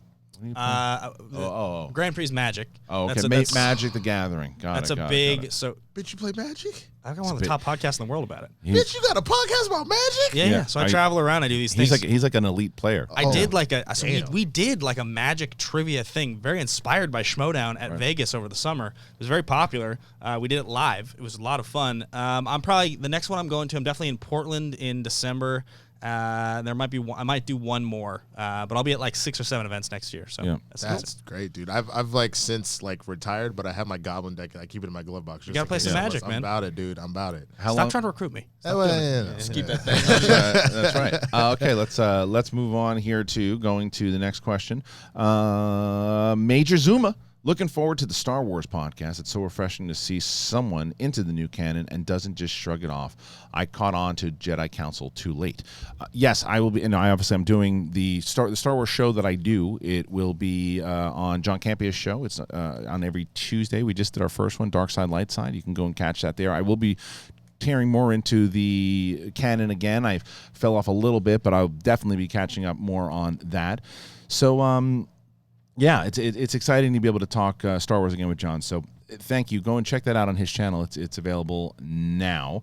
The other thing I want to let people know is that if you didn't know, our podcasts are available on the SchmoeDown Entertainment Network feed. You can find that they're going to get them up on Spotify, but they're available everywhere you can find podcasts. So make sure you go and check out the SchmoeDown Entertainment Network if you're looking for the podcast feed. Also, the Schmoes Know podcast feed ran by Ryan Snelling. The guys are putting up a lot of new content, a lot of TV reviews and movie reviews, and there's so much more. If you go and check it out, go to the Schmoes Know feed. Not Ryan.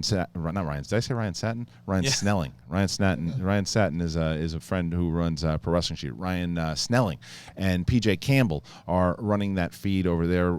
Please go and check that out. Big shout to PJ. Love that guy. Both great. Major Zuma, we did that. Okay. Angel Purcell, loving the laughs, dogs. What is your favorite representation of a blue-collar job in a movie? Mine is The Founder. Mine is The Founder It's good. It's a good one. I think I gotta go because I believe Walk In and Catch Me If You Can is like a truck driver, I want to say. And I just love the way he plays that role in general. It's one of my favorite walk-in performances. That always sticks with me. Rocky, when he's working in the meat true. locker, man. When he's in the second one, you're talking about. Even in the first one, he's punching. Well, Paulie's working. He's punching the meat. He gets the job in the second one. In the second one, in the beginning, and he gets canned because they had layoffs, and he's working. It's kind of that part of the second one's kind of preposterous. It's like hard to believe actually that you would be like you would have just fought for the heavy. And I know but he's come on, meat. You couldn't get any other job. Dude, in the 70s, and it ain't like today. And I still talk like boxers were not taken care of. That was very believable. That kind of stuff happened. Really? Yeah, that he just fought for the title. One guy, like, and he even showed it in that movie. He made like $200,000 for the fight. He blows it all, but on the camera, on the jewelry, and all that too. Yeah, he blows it all in a second. I just watched it this year for the first time. Second one, so the second one, I love the second one. Sometimes the second one jumps over the first one. Yeah, a lot of people say that. Yeah. It's great. I liked it. You get to see him win the belt. Favorite blue collar job in a movie? You guys got one? RB3 was like, you're done No one talking. wants to hear you. Yeah, right. Probably all the drug dealers in New Jack City. Yeah. Is that blue collar? I mean, look, you ain't out here on Wall Street like that. That's a white collar I think we have a different definition of what blue collar work is. look, a blue collar, you're busting your ass. There's danger involved. You ain't making that much money. You know what I'm saying? Well, like, in I New mean, Jack okay, City. okay, if you're Wesley Snipes, maybe, but all the rest of the motherfuckers, they barely true. getting along. Best so. line in that movie is when Snipes is like, I think doesn't even line. He's dressed like early '90s Tupac, and he's like, it's that glass dick you've been sucking on. Yep. Or something like that. Yeah. But do you got one? If you guys have never seen Patterson with Adam Driver, he's a bus driver in that movie, and it's just like he's great. Yeah, I mean, even throw De Niro Bronx Tale. Yeah, bus that's a good driver. one. I got you. Jamie Foxx, Collateral. Yeah, it's That's so a good one. good. That's a good one. But the Bronx Tale is so good. They don't respect him. They fear him. They fear him. I love that. So good. Pennywise134. Hey, Kristian, I'm a huge fan from Toronto. Bring the SchmoeDown up here. How did you and Ellis become Rotten Tomatoes critics? Great question. Let's see. We'll start. Schmoville and Action Army are mutually beneficial like a double Dutch rudder. Action Army, Schmoedown, Dutch Rudder in one sentence. That's impressive. You got everybody. You gotta get your army under control, bro. The Schmobot is doing some things. That had to be Acavetta because there's the fact that Acavetta has only interrupted you once is interesting. Yeah. Toronto, I do want to get to Toronto for sure. Yeah. That's one of the main places I want to go, but it's just a matter of being able to expand. I think that next season we'll be able to do something along those lines. As far as how Mark and I became Rotten Tomatoes critics, it's actually a cool story. We're the first ever YouTube critics ever be certified on Rotten Tomatoes. How that happened was in 2011, not unlike this show that we're doing here, when the show was in its infancy, the Schmoes Know Show. I was doing the podcast from when I was working at The Bachelor. This is 2012, actually, and I would go on the weekends and we would record there. So Matt Atchity was the editor-in-chief at the time of Rotten Tomatoes, and he was on air. And I said, well, there's so many critics that are out there right now that are print. I said, I believe that YouTube is kind of up and coming and and a different voice that hasn't been heard. When will we be able to do that? And he goes, let's talk after the show. And so after the show, we had a couple conversations, and I applied, and we were the first for a very long time. We were the first YouTube critics that were certified by Rotten Tomatoes. So that's kind of how it happened. Pretty crazy, yeah, man. That's how it happened. Frank Janish, Frankie J. I thought I was the only one who went pretty deep analyzing the SchmoeDown. Then I talked to Ben. Dude is the next level. How many conversations do you have with Janish? If you could see our Twitter back and forth, the DMs obviously. I don't put this stuff public because I can't share my secrets. A lot. We talk a lot.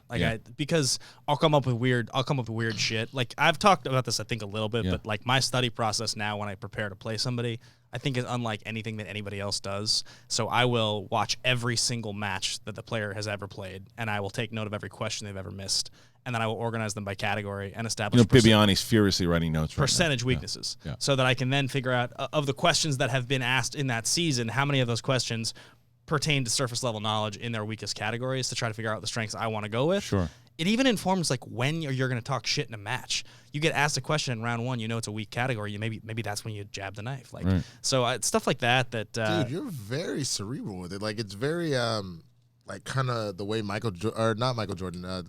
God damn it, Isaiah Thomas used to fuck with Jordan like that with the Bad Boy Pistons. Yeah. He would know the exact moments when Michael would crumble because obviously Michael being the GOAT, you just do whatever. You're very cerebral with this. I believe Ben Bateman, Kalinowski, and Smets are like the next level players. Yeah. I think those are the players that most players, when they're coming into this league, will start to model themselves as we start to grow this thing farther and farther.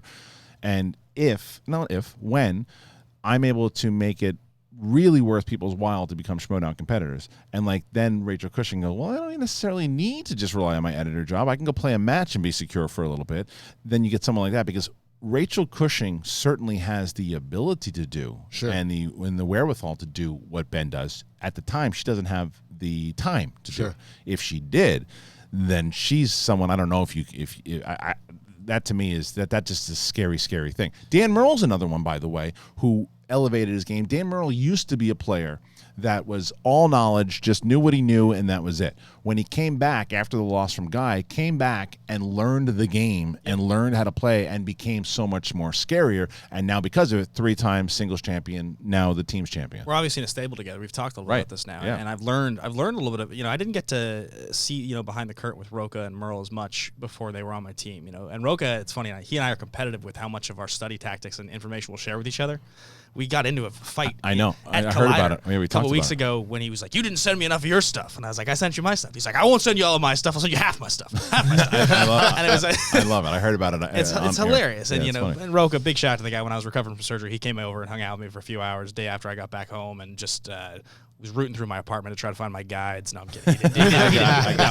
But it was great. Here's some extra NyQuil for you. You really need it. He came over and hung out, and it's been really fascinating to learn the vets too, the ones who played this game way before I was in it, and they were playing it when it was just what you knew. Everybody kind of has a different tactic now. Yeah. People used to get made fun of if you studied. Not anymore. No, it's different player type stuff. Galen Shumway, over under 40%. The 2022 Star Wars movie is the Feige movie, putting the Master with the Master, redeeming Luke Skywalker, sending him out the right way. There's two questions there. The first, over 40%, is it the Feige movie? I'll say it's over the 40 that it's the Feige movie. Mm-hmm. Is it about Skywalker sending him out the right way? Under. They're not going to touch Luke anymore, and I think that Mark Hamill's done with the franchise anymore. But I think that this thing that happened with Benioff and Weiss, it happened a long time ago. It happened like 5 or 6 months ago, whatever it might be, and they have been prepping how. It wasn't coincidental that this stuff leaked with Feige and that Feige was able to, then they announced that he was producing a movie because they probably filled in that void of saying, all right, well, your movie will be 2022. The question is it the same movie? Is it the Benioff and Weiss movie of the formation of the Jedi and leading into the Sith Army and all that stuff? Or is it something completely different? I believe it'll be the Feige movie. Winston, what do you think? Do you think it'll be the Feige movie? Probably. And I think the flip side of this, I'm very happy that Benioff and Weiss are off this because I've been a big I like to bring up the fact that Benioff, again, was part of the crew that wrote Wolverine, Origins Wolverine. And I also think that once they got outside of what George R.R. Martin put in front of them, then they ran into trouble. Like all of a sudden, them trying to come up with their own shit became an issue. So I was a little concerned about them taking the helm on this. So I'm kind of glad that they've stepped away from it personally, just because I don't want any more controversy one way or the other with Star Wars if we can avoid it. What do you think? Yeah, I'm glad D&D are gone from Star Wars, and I think they're glad they're gone too. Like they got the boatload of Brinks trucks backed up for them for Netflix, so they're gonna go create their own stuff. And Kevin Feige, I'm hoping it's Rian Johnson's trilogy because I like Last Jedi. I know that's controversial. It divided, but I think Rian Johnson with somebody looking over his shoulder, like that was all him. Writing, directing, all that stuff for Last Jedi. I liked a lot of it. There is stuff I didn't like. So with Kevin Feige looking over him, he could steer it like in a more non-divisive way. I think it's too dangerous to put him to do it this time of the 2022 movie. I think that because he's got too much going on. It's not that it's too much going on. It's that episode 9 closes out, and so you get Rian Johnson, and then there was half of the fan base that loves the movie, enjoys what the movie is. A lot of the mainstream audience loves the movie. It's gonna, but then there's that side of it that just doesn't want him anywhere near Star Wars. Yeah. If you had one shot, one opportunity to seize everything you ever wanted in one moment, would you capture it or just let it slip?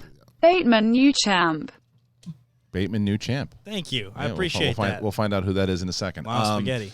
So, Mom Spaghetti, probably the same one. But going back to it, I think that by putting his movie on 2022, you're opening up a can of worms. I'm not saying that you should. First of all, I don't think his trilogy is ever going to happen. But I'm not. I actually wish that it would, because I think if you take him in a movie in Star Wars that's outside of any characters that you're familiar with or any lore you have to worry about, I think he gets Star Wars on a different level, and you could open it up brand new characters. I don't want to see him do that in 2022. Plus the fact he likes to go away from the Force. I want to see Old Republic stuff. I want to see lightsaber fights. Like there's not one lightsaber fight, and don't tell me about of course there was lightsabers with Rey and Kylo. There was never lightsaber. There was no actual lightsaber fight in the whole thing, and that's going to happen in this one. But I think putting him on there would be a bad move on 2022. Do you want Ray and Finn in the next one, or do you want No. like all new everything? No, I want something brand new. I want Old Republic stuff. I want stuff from from thousands of years ago. But I think people's faith in Rian Johnson is going to be revived after they see Knives Out. That movie's fantastic. that's what I heard. I'm going to see it next week. I cannot wait. really Seeing it next week. Okay, here's this Kyle Grandinetti. Do you think with availability and amount of players, managers will have players mixing more leagues, like Ben or Dan competing in Inner Geekdom to help their manager and maybe enjoying it? All right, well, this is a very interesting question when it comes to the draft and how the draft will work, right?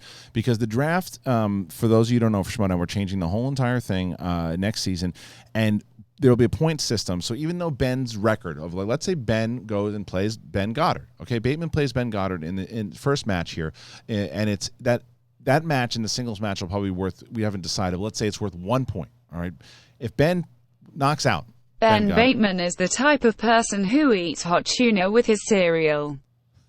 Am I right, Winston? Hashtag Action Army, hashtag Action House, hashtag No Traitors Allowed. so you Damn. eat tuna with your cereal? Is that what he said? You know, there's like a dozen or more Action Army flying out here getting a house for Spectacular. You know That's this? crazy. Drew and I have agreed to do a stream from the house. Oh wow, We're gonna do a stream. From you're gonna the house. wind up locked in a closet for Are the you rest kidding? of say it. you won't even I make spend it. more time with the generals in the army than I do with my family. I'm on a 10-minute chat with these guys like 4 times a week. They're No, my favorite people. I got to tell you, I'm very impressed with the Action Army. They're like the SchmoeDown. They're there they bring such a nucleus to all the live events. When they're there at the live events, they get all the other SchmoeDown fans hyped up. It's great. They're very SchmoeDown beehive, bro. Oh, yeah. They're very just like it's vocal and like will cut you in an instant if you like. You know? It really is. There's some great stuff going on. But the draft. So if that match is going to be worth like 1 point, so even though, or let's say there's 2 rookies that play each other. Ben goes and plays somebody, like right away, if you're tuning in, you're going, I don't know who Ben Goddard is, and I don't know who Sam Lewis is. I don't know who these 2 people are, but they're playing. He's now playing for Dagnino, and Sam Lewis is now playing for Emma. And that battle, oh wait, but they need this point. This team needs this point in order to, because there's going to be, we're working on a really big prize for the end of the. Chris, we've been talking about really this, big developing prize. something pretty exciting at the end You're of the gonna year, like it. where shit. the idea would be, whatever faction team, you'll get a certain number of points at the end of the season. Whoever's in first would walk away with something pretty awesome. So, And we're like really awesome. We're pretty excited. We're about working this. on, and to answer your question, if I think that the player would have to be interested in it. Like Dan Merle is interested in Inner Geekdom. So if someone said to him, okay, look, Inner Geekdom will be worth more because there's less matches. So it's like, okay, I've got Dan Merle. Not only do I know he's going to compete a bunch of times in championship matches, but now I got him for Inner Geekdom. I want because I'm still making the schedule the same way. It's not like that's the thing that managers have to realize. It's like, well, I haven't gotten a match yet. Well, you drafted the wrong player. If there's a player that has schedule and is available enough, that's what goes into being the manager. Saying, "Oh, it's not like a set. Okay, well, this team hasn't played enough, so they're going to play." It's run the same exact way that it's run this season, with the players getting matches because they win or they lose, or new rookies come in. You've got to draft the right way, and you got to pay attention to your players if they're available or not. So it's going to be very interesting, and it's coming up pretty soon. Jaw Movies, another great SchmoeDown competitor, SchmoeDown reactor. Albert, want to say congrats on the launch of SEN. Ben, Kristian, Winston, as current and former SD competitors, which is harder to decide on? Choosing your character, choosing your team name, or choosing entrance song? I usually help with that a lot, but I think so. For me, it's just like that's the thing for me is I got to learn the personalities. Like I didn't know Winston right away, but the second I heard him on a mic, I'm like, I could do so much with this guy. Yeah, and I know. And then watching the dynamic with him and Zipper for a while, and then his palms spaghetti, knees weak arms spaghetti. There is spaghetti on his spaghetti already. Mom's spaghetti. Agent 999 says Benny 2 belts. Yeah. Benny 2 belts. High five butt cracks. That if we had that, I hope the RP3 caught you doing that, because that to me is a gif. Yeah. All right, let's see. Really good. What's the hardest? What's the between hardest three? between those 3? What would you say? None of them, I guess. Yeah. If I had to choose, I guess maybe the team name, but that came up easy just because Eric and I we were big, best friends in college, and we just read a lot of comics. So that was easy to just go, oh, well, Batman, Superman, this shit, and just went with the world's finest. Sure. Which is then also easy to just grab the Justice League theme. And then my character, honestly, is just a heightened version of me. Yeah. So it's not you know. It just totally depends on the competitor because like a lot of competitors, they don't have to lean into the character much. It's just kind of them. And the entrance music is weird for new players now to choose because we're trying to lean away from licensed music. I mean, we have David B., who's an incredibly talented composer. Which is going to be helpful, though, because the teams will have their own theme song next year, and then that's what you'll come out to if you're on that team. Yeah, so I mean, like, you know, with that one, I can say that Riley and I, in Who's the Boss, with Dagnino on the thread with us, took a while to decide the name Who's the Boss. That was the one we came up with. I can't remember some of the early ones. But you guys came up with that for sure. And then our entrance music was For Whom the Bell Tolls. Now it's this combination of bells, the Avengers theme. We were like, and we worked at it for a while. We went back and forth for weeks on this. Yeah, it's really good. Okay, Manuel Steinberg, hashtag Benny Two Belts by the end of the season. It's certainly a possibility. Pemberfoot 79. We, the viewers, request that the Schmobot have more of a sexy vibe to her. We need to match that voice better. Well, there's a lot of things that we're going to have to do. I think for this weekend, because I think one of the things is there's not enough time in the day. Things that we're working on in this studio. First of all, got to definitely iron the curtains. I'll tell you that. Second of all, we have to put some more stuff on the shelf. I may or may not have a pretty cool thing that someone might be sending me. If that's the case, put that in the background there. Start to use the television more so we can watch clips together and react to things. Being able to fix the frame rate. I know that's something RB3 is going to be sweating about and dreaming about at night. Did you fix it? Oh, no, not yet. That thing. So there's a lot that we're going to be working on for sure, and the robot will probably be one of those things. Dan Betcher, I know you haven't suggested this in a while, but I'm finally reading the Star Wars Conquer the Universe, and it's great. Thanks for the suggestion all those years ago. If anybody on this table has not read, you do not have to be a Star Wars hardcore fan. This is about, and if you have not read this book, Bateman, you should read it tonight. How Star Wars Conquered the Universe by Chris Taylor. As you've read it, right, RB3? Yeah, it's great. As just a business person to see how Star Wars started and everything that happened. I mean, it only goes up to right about until 2015 because that's when it came out back in the day. It's great, and it's highly recommended. I used to talk about it on the old Schmo Show all the time. Chris Taylor is a friend. We highly encourage him to write another book because it is that good. You go to the intricate workings of all of the stuff, how Lucas was in a car crash, and that car crash is ultimately the formation of the ideas of Star Wars, and it's great. It really is great. Cool. So check. I'm glad you guys that you're watching it. My brother, Brian knows best. There is nothing like this show anywhere. Number one contender, Ben Bateman, is on the show, and then Bibbs is commenting it in the chat. The fans can ask questions. Awesome. There's nothing like it. I would say that even if I wasn't your brother. Awesome. He's a hardcore SchmoeDown fan. I've heard this. Really? Right? He is a hardcore SchmoeDown fan. He gives me ideas about things that he wants to do, that he thinks we should do for the show, and they're good. They're not like, there's my family giving advice. Like my mother, when you get out to Los Angeles, call Sandra Bullock. She's like, you got to find Sandra Bullock somehow. You guys would get along. I was like, if it's that easy, Mom. I look like the Invisible Man stalking. You know how many times my mother calls me and she's like, so I was watching this Hallmark Christmas movie, and I'm like, my boy could be so much better than that mother. Who is your agent? Let me talk to them right now and get you in this. Mom, I auditioned for that. It's like, what? And they didn't put you. They out their damn mind. Right. That's just a family doing. I know. Doing their thing, but my brother has some really good suggestions about the SchmoeDown, and if he lived here, I'd probably have him. So I ran Thursday night fights back in the day. Yeah, and that's kind of where it was the beginning of what this SchmoeDown ultimately is, and with less of the violence. And speak for yourself. Speak for yourself. That's I hit someone with a chair. You did hit someone for a chair, but it was boxing league that I ran in college, and it was really popular. But my brother took it over for me when I graduated, and he ran it for like 2 years. So, John Malloy, Benji, your great hairline hurts my soul. Damn you, Bateman. Great to see you back, upright and ready to kill it. Winston, tell Dak to throw a Mary the ball.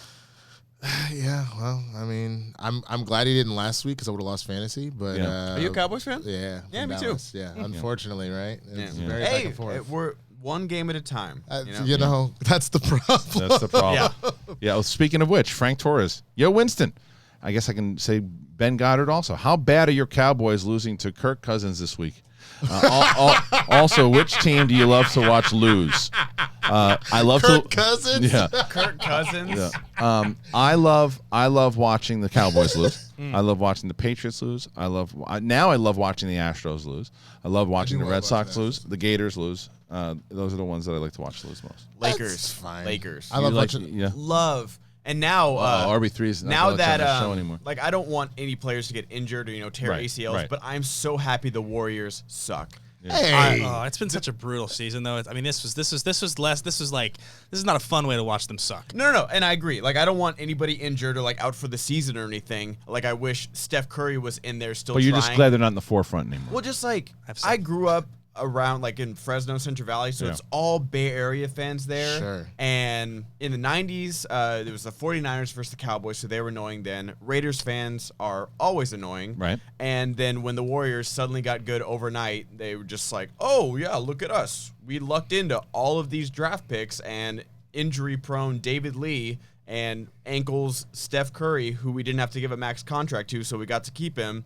Now we're suddenly good, and Kevin Durant, after he got his ass kicked by the Warriors, decided to be the biggest coward ever and join the Warriors, and so suddenly we're going to win 2 titles, even though they choked against LeBron. It's been a while since the robot interrupted the show by going on and on and on and on and and then on and then on and on on and on and on and on. I'm a Seahawks fan. I like watching on and on and lose. so on. What's with the mom's spaghetti guy? I don't get the memes about M&M's. That was Great show so far, guys. Show the robots some more love. That was Perfect awesome timing. and done so well. People are really creatively using that robot.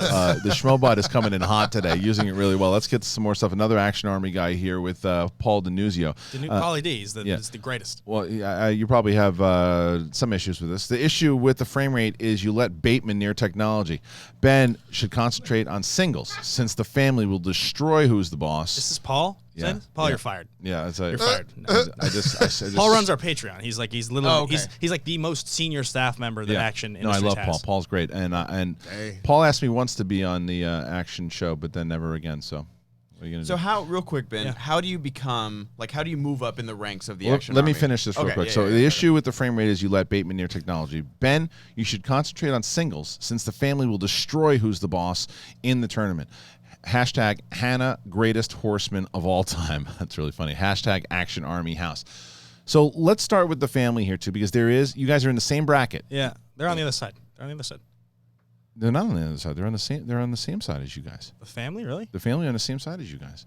I have to look at it again. Family on the same side. Okay. So families on the same side as you guys. There is a chance that you guys could face one another inside of that bracket, and that would be very interesting if that can happen. Now they have not played their first round match. You guys have. You're waiting to go to your second match.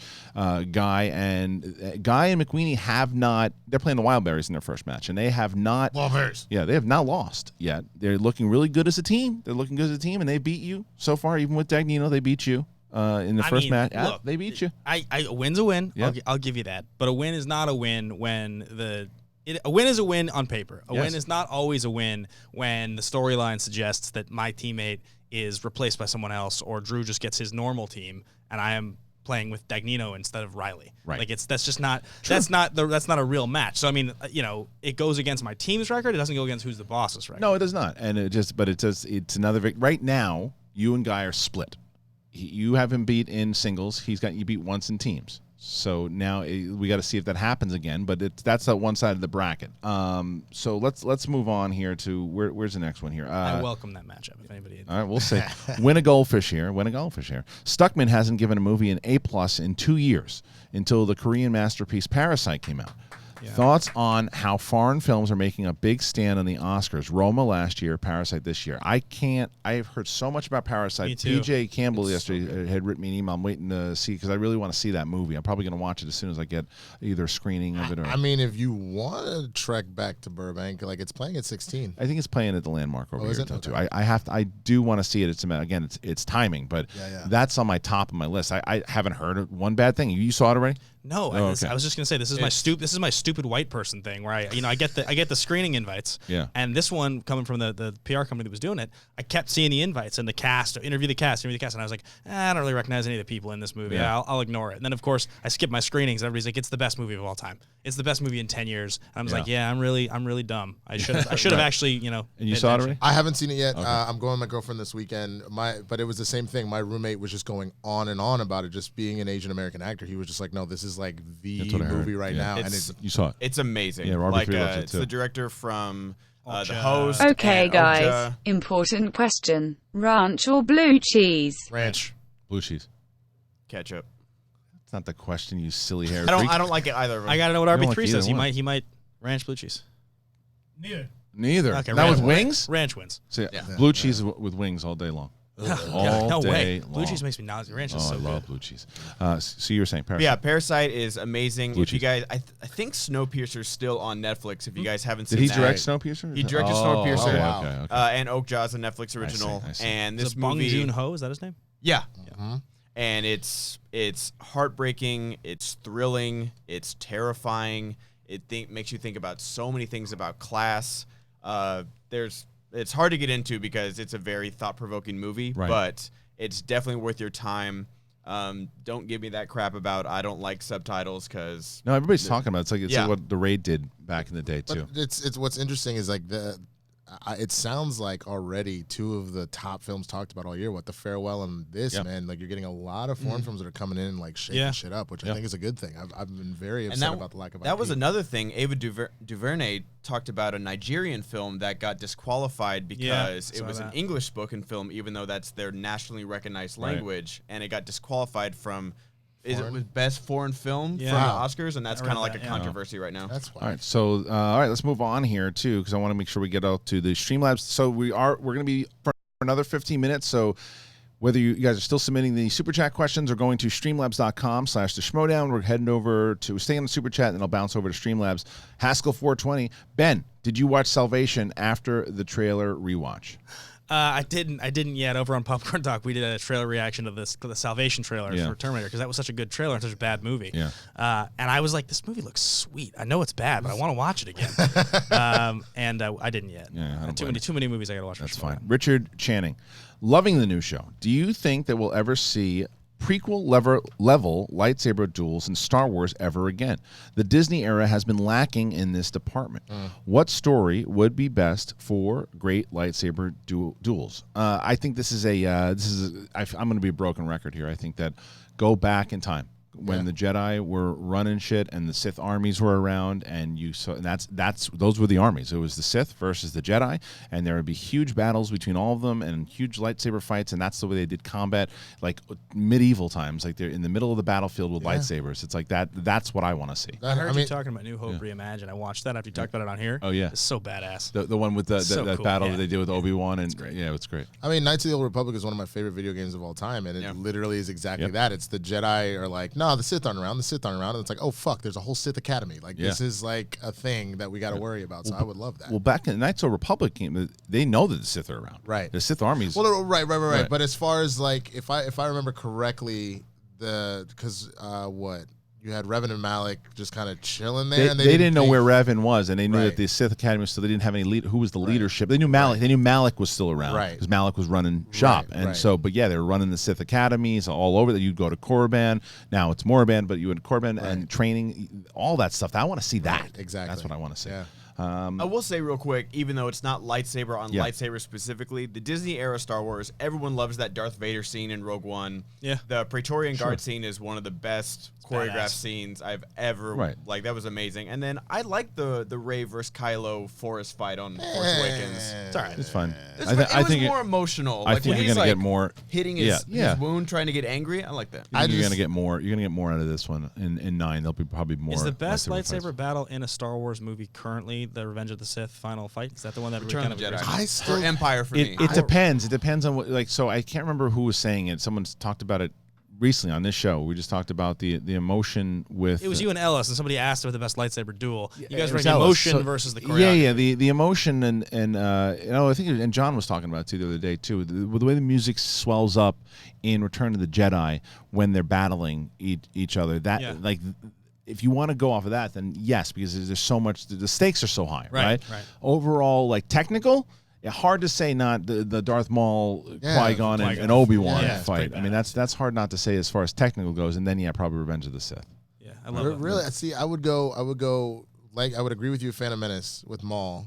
But then I would say Return of the Jedi, honestly. I mean, just My that, favorite Star especially Wars scene ever. You say technical-wise? I mean, technical-wise, no, it's not, no, technical Phantom Menace. Yeah, emotional, yeah, Return of the Jedi. I think over Revenge of the I Sith. still take Empire because it's one of my favorites when he shows up in Bespin the first time, but Sure, I understand the argument for Jedi. Okay, staying into Super Chat, we go back to Paul Denuzio, who says, Ben, invite everyone to the Action Army House for Spectacular. The cover charges to join, and then he lists the Patreon, which is patreon.com/ not only Team Action, go to patreon.com/ SchmoeDown, because that supports this entire thing. Yeah. And you can be part of SEN, you can be part of SchmoeDown, all of it. You can check out both patreon.com/ Team Action, patreon.com/ SchmoeDown. That actually answers the Ben Goddard question. You were asking about raising the ranks. The 5-star general is the highest tier we have available. Oh, okay. Gotcha. Patreon.com/ Team Action. So it's like there's like 8 of them now that are in that tier. So and I got y'all. Venmo.com/ Blur. Just send me your money. I promise I will not spend it on Tuna and Mac. You can't promise that. Back to Paul again. He says, Ed Harris wheel slice for the Schmoedown. Make it happen. Maybe so. The Shiznick, here's $10 because you had Bateman on, even though he's a traitor. Never forget. Father of a legend. Just saw Mike Tyson hitting the bag. Scary as hell. Where did you see Tyson? No, you probably saw it on TV. Can I tell a quick Nick Gilmore story real fast? Yes, but hurry because we do want to get to the rest of these questions. We just got a minute. I'll just tell it because he's one of my favorites. Yeah. He's been a long time. You know those gold coins that we had for the Action Army, the ones that had Drew and I on them? He made those for us. So Gilmore made those coins. We did like a debate-style show the other night, and Gilmore was fighting for the argument of best Jack Nicholson role of all time. And he was fighting for as good as it gets. And Gilmore on the show, he's like trying to dispute everybody else's argument. He's like, all right, so Melvin Udall, oh wait, that's mine. He goes, 60 years old, Jack, in his fucking prime, man.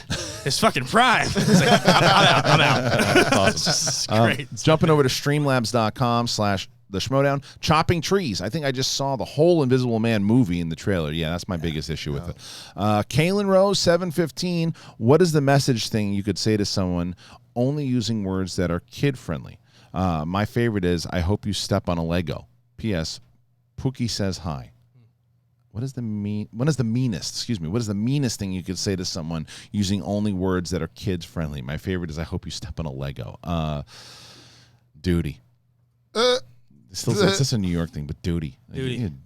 What's the other one? Suck an egg. A good one. Suck an egg's a good one. I've heard that in a while. Before, yeah. Never heard suck an egg? No. Oh, I love suck an egg. How about you're the reason your parents got divorced? Wow, that's pretty rotten. That's rough. That's pretty rotten. But that's pretty rotten, right? Count them as kid friendly. Hey, put some hair on your chest. I think it's the exact opposite of kid friendly. Either you will become stronger for it, or you will be in therapy for the rest of your life. None of these are on the level of Roxy Strider saying "suck my dick" and turning into a T-shirt on Cloud That's very true. Nick Piccolo. Piccolo? Is that how you say it? Piccolo? Which one? Piccolo. Nick Piccolo. I hope I got it wrong. Hey guys, Ben, I hope your back is doing well. I think there's a category. Is there a category that you study the most, or do you try to even it out when studying? Also, does Winston owe Kristian money for the Rise of Skywalker runtime? Oh yeah, I think you do. What did the runtime come out? You said it was. Yeah. What did you say it was going to be? I said it was going to be like 3 hours. Yeah, three and 5. Yeah, it was two. It's like 2:30. 2:30. It was 3 minutes longer than Last Jedi. You lost. All right, so you $5. $20. $5. Roll the tape, RP3. I'll take the $5 back. Yeah. And so on your next appearance on this show, what I'm going to do is I'm going to make the tuna fish and cheese Jesus. and macaroni and cheese. All right. You have to eat the bowl that I give you. Oh, God. How big of a bowl? We got to put small. All right. That's fine. You'll notice we never took a break, so we never heated it up. So yeah. Small. All right. So that's we'll do that instead of the $5. Okay. That's fair. Answering the question, you don't study one category all the time. You study per match because you know what you're going up against. Mm-hmm. But something that people don't get, and I'll just make this clear, is you don't actually win in SchmoeDown by watching movies. You can't because there's too many movies. You don't have enough time in the day. You study top-level information that helps you get an edge in categories, and you watch movies that you haven't seen before that you want to watch. I watch movies. The only movies I watch for SchmoeDown are movies that I haven't seen before that I'm interested in watching because I won't waste my time watching shitty movies. It's just a waste of my time, waste of my life. I do want to. There was Smacks my phone.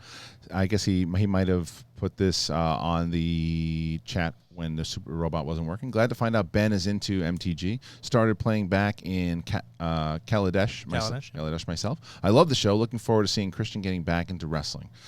Baylor Club for life. Yeah, I'm definitely going to be doing that more. So thank you very much for submitting that too. And I don't know why the robot didn't work at that point. Might have been when it was off. Adam C. With Bill and Ted 3 on the way. Let's hear your pitches for Weekend at Bernie's 3, Wayne's World 3, or Teen Wolf 3. Which one do you want, and which do you think might actually happen? Also, can we get a whiskey tasting show with Ben and Tom Dagnino? 100% on that last one. I mean, I'll do that shit too. Let's go. I'll do that shit right now. You got some? Right? Here's some Callan right here. Yeah. I almost brought you some scotch, but then I was like, this seems more appropriate. That seems more appropriate. Yeah. Well, Dagnino will definitely be on this network for sure. There's no doubt about it. Can I come on when he's on? Yes, absolutely. That would make me very happy. Absolutely. I want to get, you know who I want you on the show with? Yeah. Kalinowski. I want I want an episode where I'm sitting here. Honestly, the episode would just be RB3, me, you, and Kalinowski. I want an episode like that because I just want to see what the hell happens, and it could be a full. Oh, and that goes back to what you and I talked about on the phone. So Ben and I have been talking about it pretty heavy. Andrew Guy is the GOAT. # Team No Traitor. # Action Army. There's a lot of good things in there. So it's something that Ben and I have been talking about, is sitting down and doing a SchmoeDown related program on this network, where we would go and tell you behind the scenes stories, because it's fun to talk about it on here and in spurts, because we're going to cover all the news and other things too, but a full-on dedicated show and doesn't step on the Rundown's toes, obviously, because they do something different, but that we add a perspective that they can't, because we're in the midst of all of it, and we can provide a different, and it actually gives the Rundown more material. But Ben and I will be doing a show like that, and what a premiere episode would it be if Kalinowski was on that show for the first episode? I mean, a lot of the Kalinowski stuff I play up is it's full on character. But you would argue a lot with him on this show. I think so. He's pretty opinionated. Oh yeah. I think I could make him cry though. I want to try to get to the rest of these questions here before we have to sign off here. So going back to Adam C, by the way, out of the ones that, I think that Bill and Ted 3, Wayne's World 3 would probably be the one that would make the most sense, because I can see Weekend at Bernie's 3. I mean, what do you do? It would be a skeleton, and then Teen Wolf 3. It doesn't work without Michael J. Fox. They did it with Jason Bateman for the second one. It was terrible. So you guys agree? Yeah, Wayne's World 3 for sure. Yeah, it's the one. Yeah. Okay, let's go back to Andrew DiMolanta, Star Wars competitor. Hello, everyone. This is for Winston and the rest of the MTS managers. I've already talked to Dagnino and Kaiser about the draft, but if you want a Star Wars competitor that will win you that belt next season, I'm your guy. Andrew DiMolanta, who just had a great match, heartbreaking match with Laura Kelly. I wish we got to talk about the draft a little more. I feel like we didn't really get to talk about it. We didn't have a chance to talk about it. Maybe we start this SchmoeDown show sooner than later. Let's do this afternoon. I'll stick around. We do it. The draft. Do you have? What's your schedule like? I'm supposed to be at the office. Hopefully they're not watching. Yeah, well, let's talk. Let's talk after. Maybe we can do a live stream. Maybe not. Okay, let's see. So Kyle Grandinetti did the one before. Right, I'm going to see. I just want to get to everybody's questions here before we don't submit any more, guys, because I want to get to everybody's questions. And by the way, if you're submitting the $20 to the super chat, the robot voice does not work. It's only through Streamlabs. So, okay, let's see. Sorry, guys, I'm trying to close this thing out here today because I want to get to everybody's. If I don't get to your question, Ben is the absolute best. There you go. Always will be my number one. Oh, Who said that? I don't know. Thank you so much. Yeah. I really No one has more drive, and he is a true inspiration to me always. Wow. There you go. I'll tell you exactly who it is in a second. Paul Denuzio says, Bateman, give Kristian my contact info. I'd love to have him on Chill to Action. We reached out but never heard back. Well, I don't check anything. That's a good show. Drew and I both. This is Jason Lasker, #Action Army. Jason bought me a drink in Houston. He's been one of the biggest champions of my career in SchmoeDown. He's very supportive. Okay. That was Deceptical. Deceptical was the one who wrote that. So, and then Smacks My Phone says, never heard. Go suck an egg. Time to go watch Dick Tracy. There you go. Will McLean was the one who said Andrew Guy is the GOAT. Villanelle, Kristian, have you kept up with Succession? Not yet. I have to. I love it. I've been watching Watchmen so far, and I watched Mrs. Fletcher, but I will get to that for sure. We did get the blue cheese question. We did get everything else about the robot. I think that's everything, ladies and gentlemen. Check the super chat one more time to see if I got everything, and if not, if I missed any of your questions, I'll get to it tomorrow. I promise. You're so lucky that you don't compete anymore, because if you compete, you can't watch TV. There's no time for TV. Are you kidding? Last one. Too much TV, honestly. Yeah, there is. Last one. This is from Movie Finobi. Congrats on the first week of SEN. I hate the googly eyes in the thumbnail. some crappy YouTube channels used those. Wishing Bateman will well in his recovery. I actually like the googly eyes. I will defend RB3. I like those. That thumbnail is amazing. I like it. Okay. Thank you to everybody here today for all your wonderful donations and keeping this thing on the air for sure. Thank you for being part of the conversation. Please be part of the conversation tomorrow. Really fun show tomorrow as Kate Mulligan, Brett Sheridan, Mark Ellis back tomorrow. We will be here. David and Michael Frank, RB3 will be here. You going to be here tomorrow? No, I'm off tomorrow. Yeah. Okay, so we will we'll see you guys for sure tomorrow. I want to thank Winston Marshall. You can find you where, Winston? At the Swaggy Blurred, TheSwaggyBlurred. That's Twitter, Instagram, all that good stuff. He is the number 2 contender in the singles competition, ladies and gentlemen. Ben Bateman. Ben, you are going to be facing William Bibbiani December 7th for the SchmoeDown Spectacular. Any words you want to say to Bibbs before? You'll be on here before him, but any words you want to say to him? I'll be facing Bibbiani and Polyama that night. So, I'm really excited about that. You guys can find me at Ben Bateman Media, and Action Industries or Team Action Show on Twitter are the places to find us there.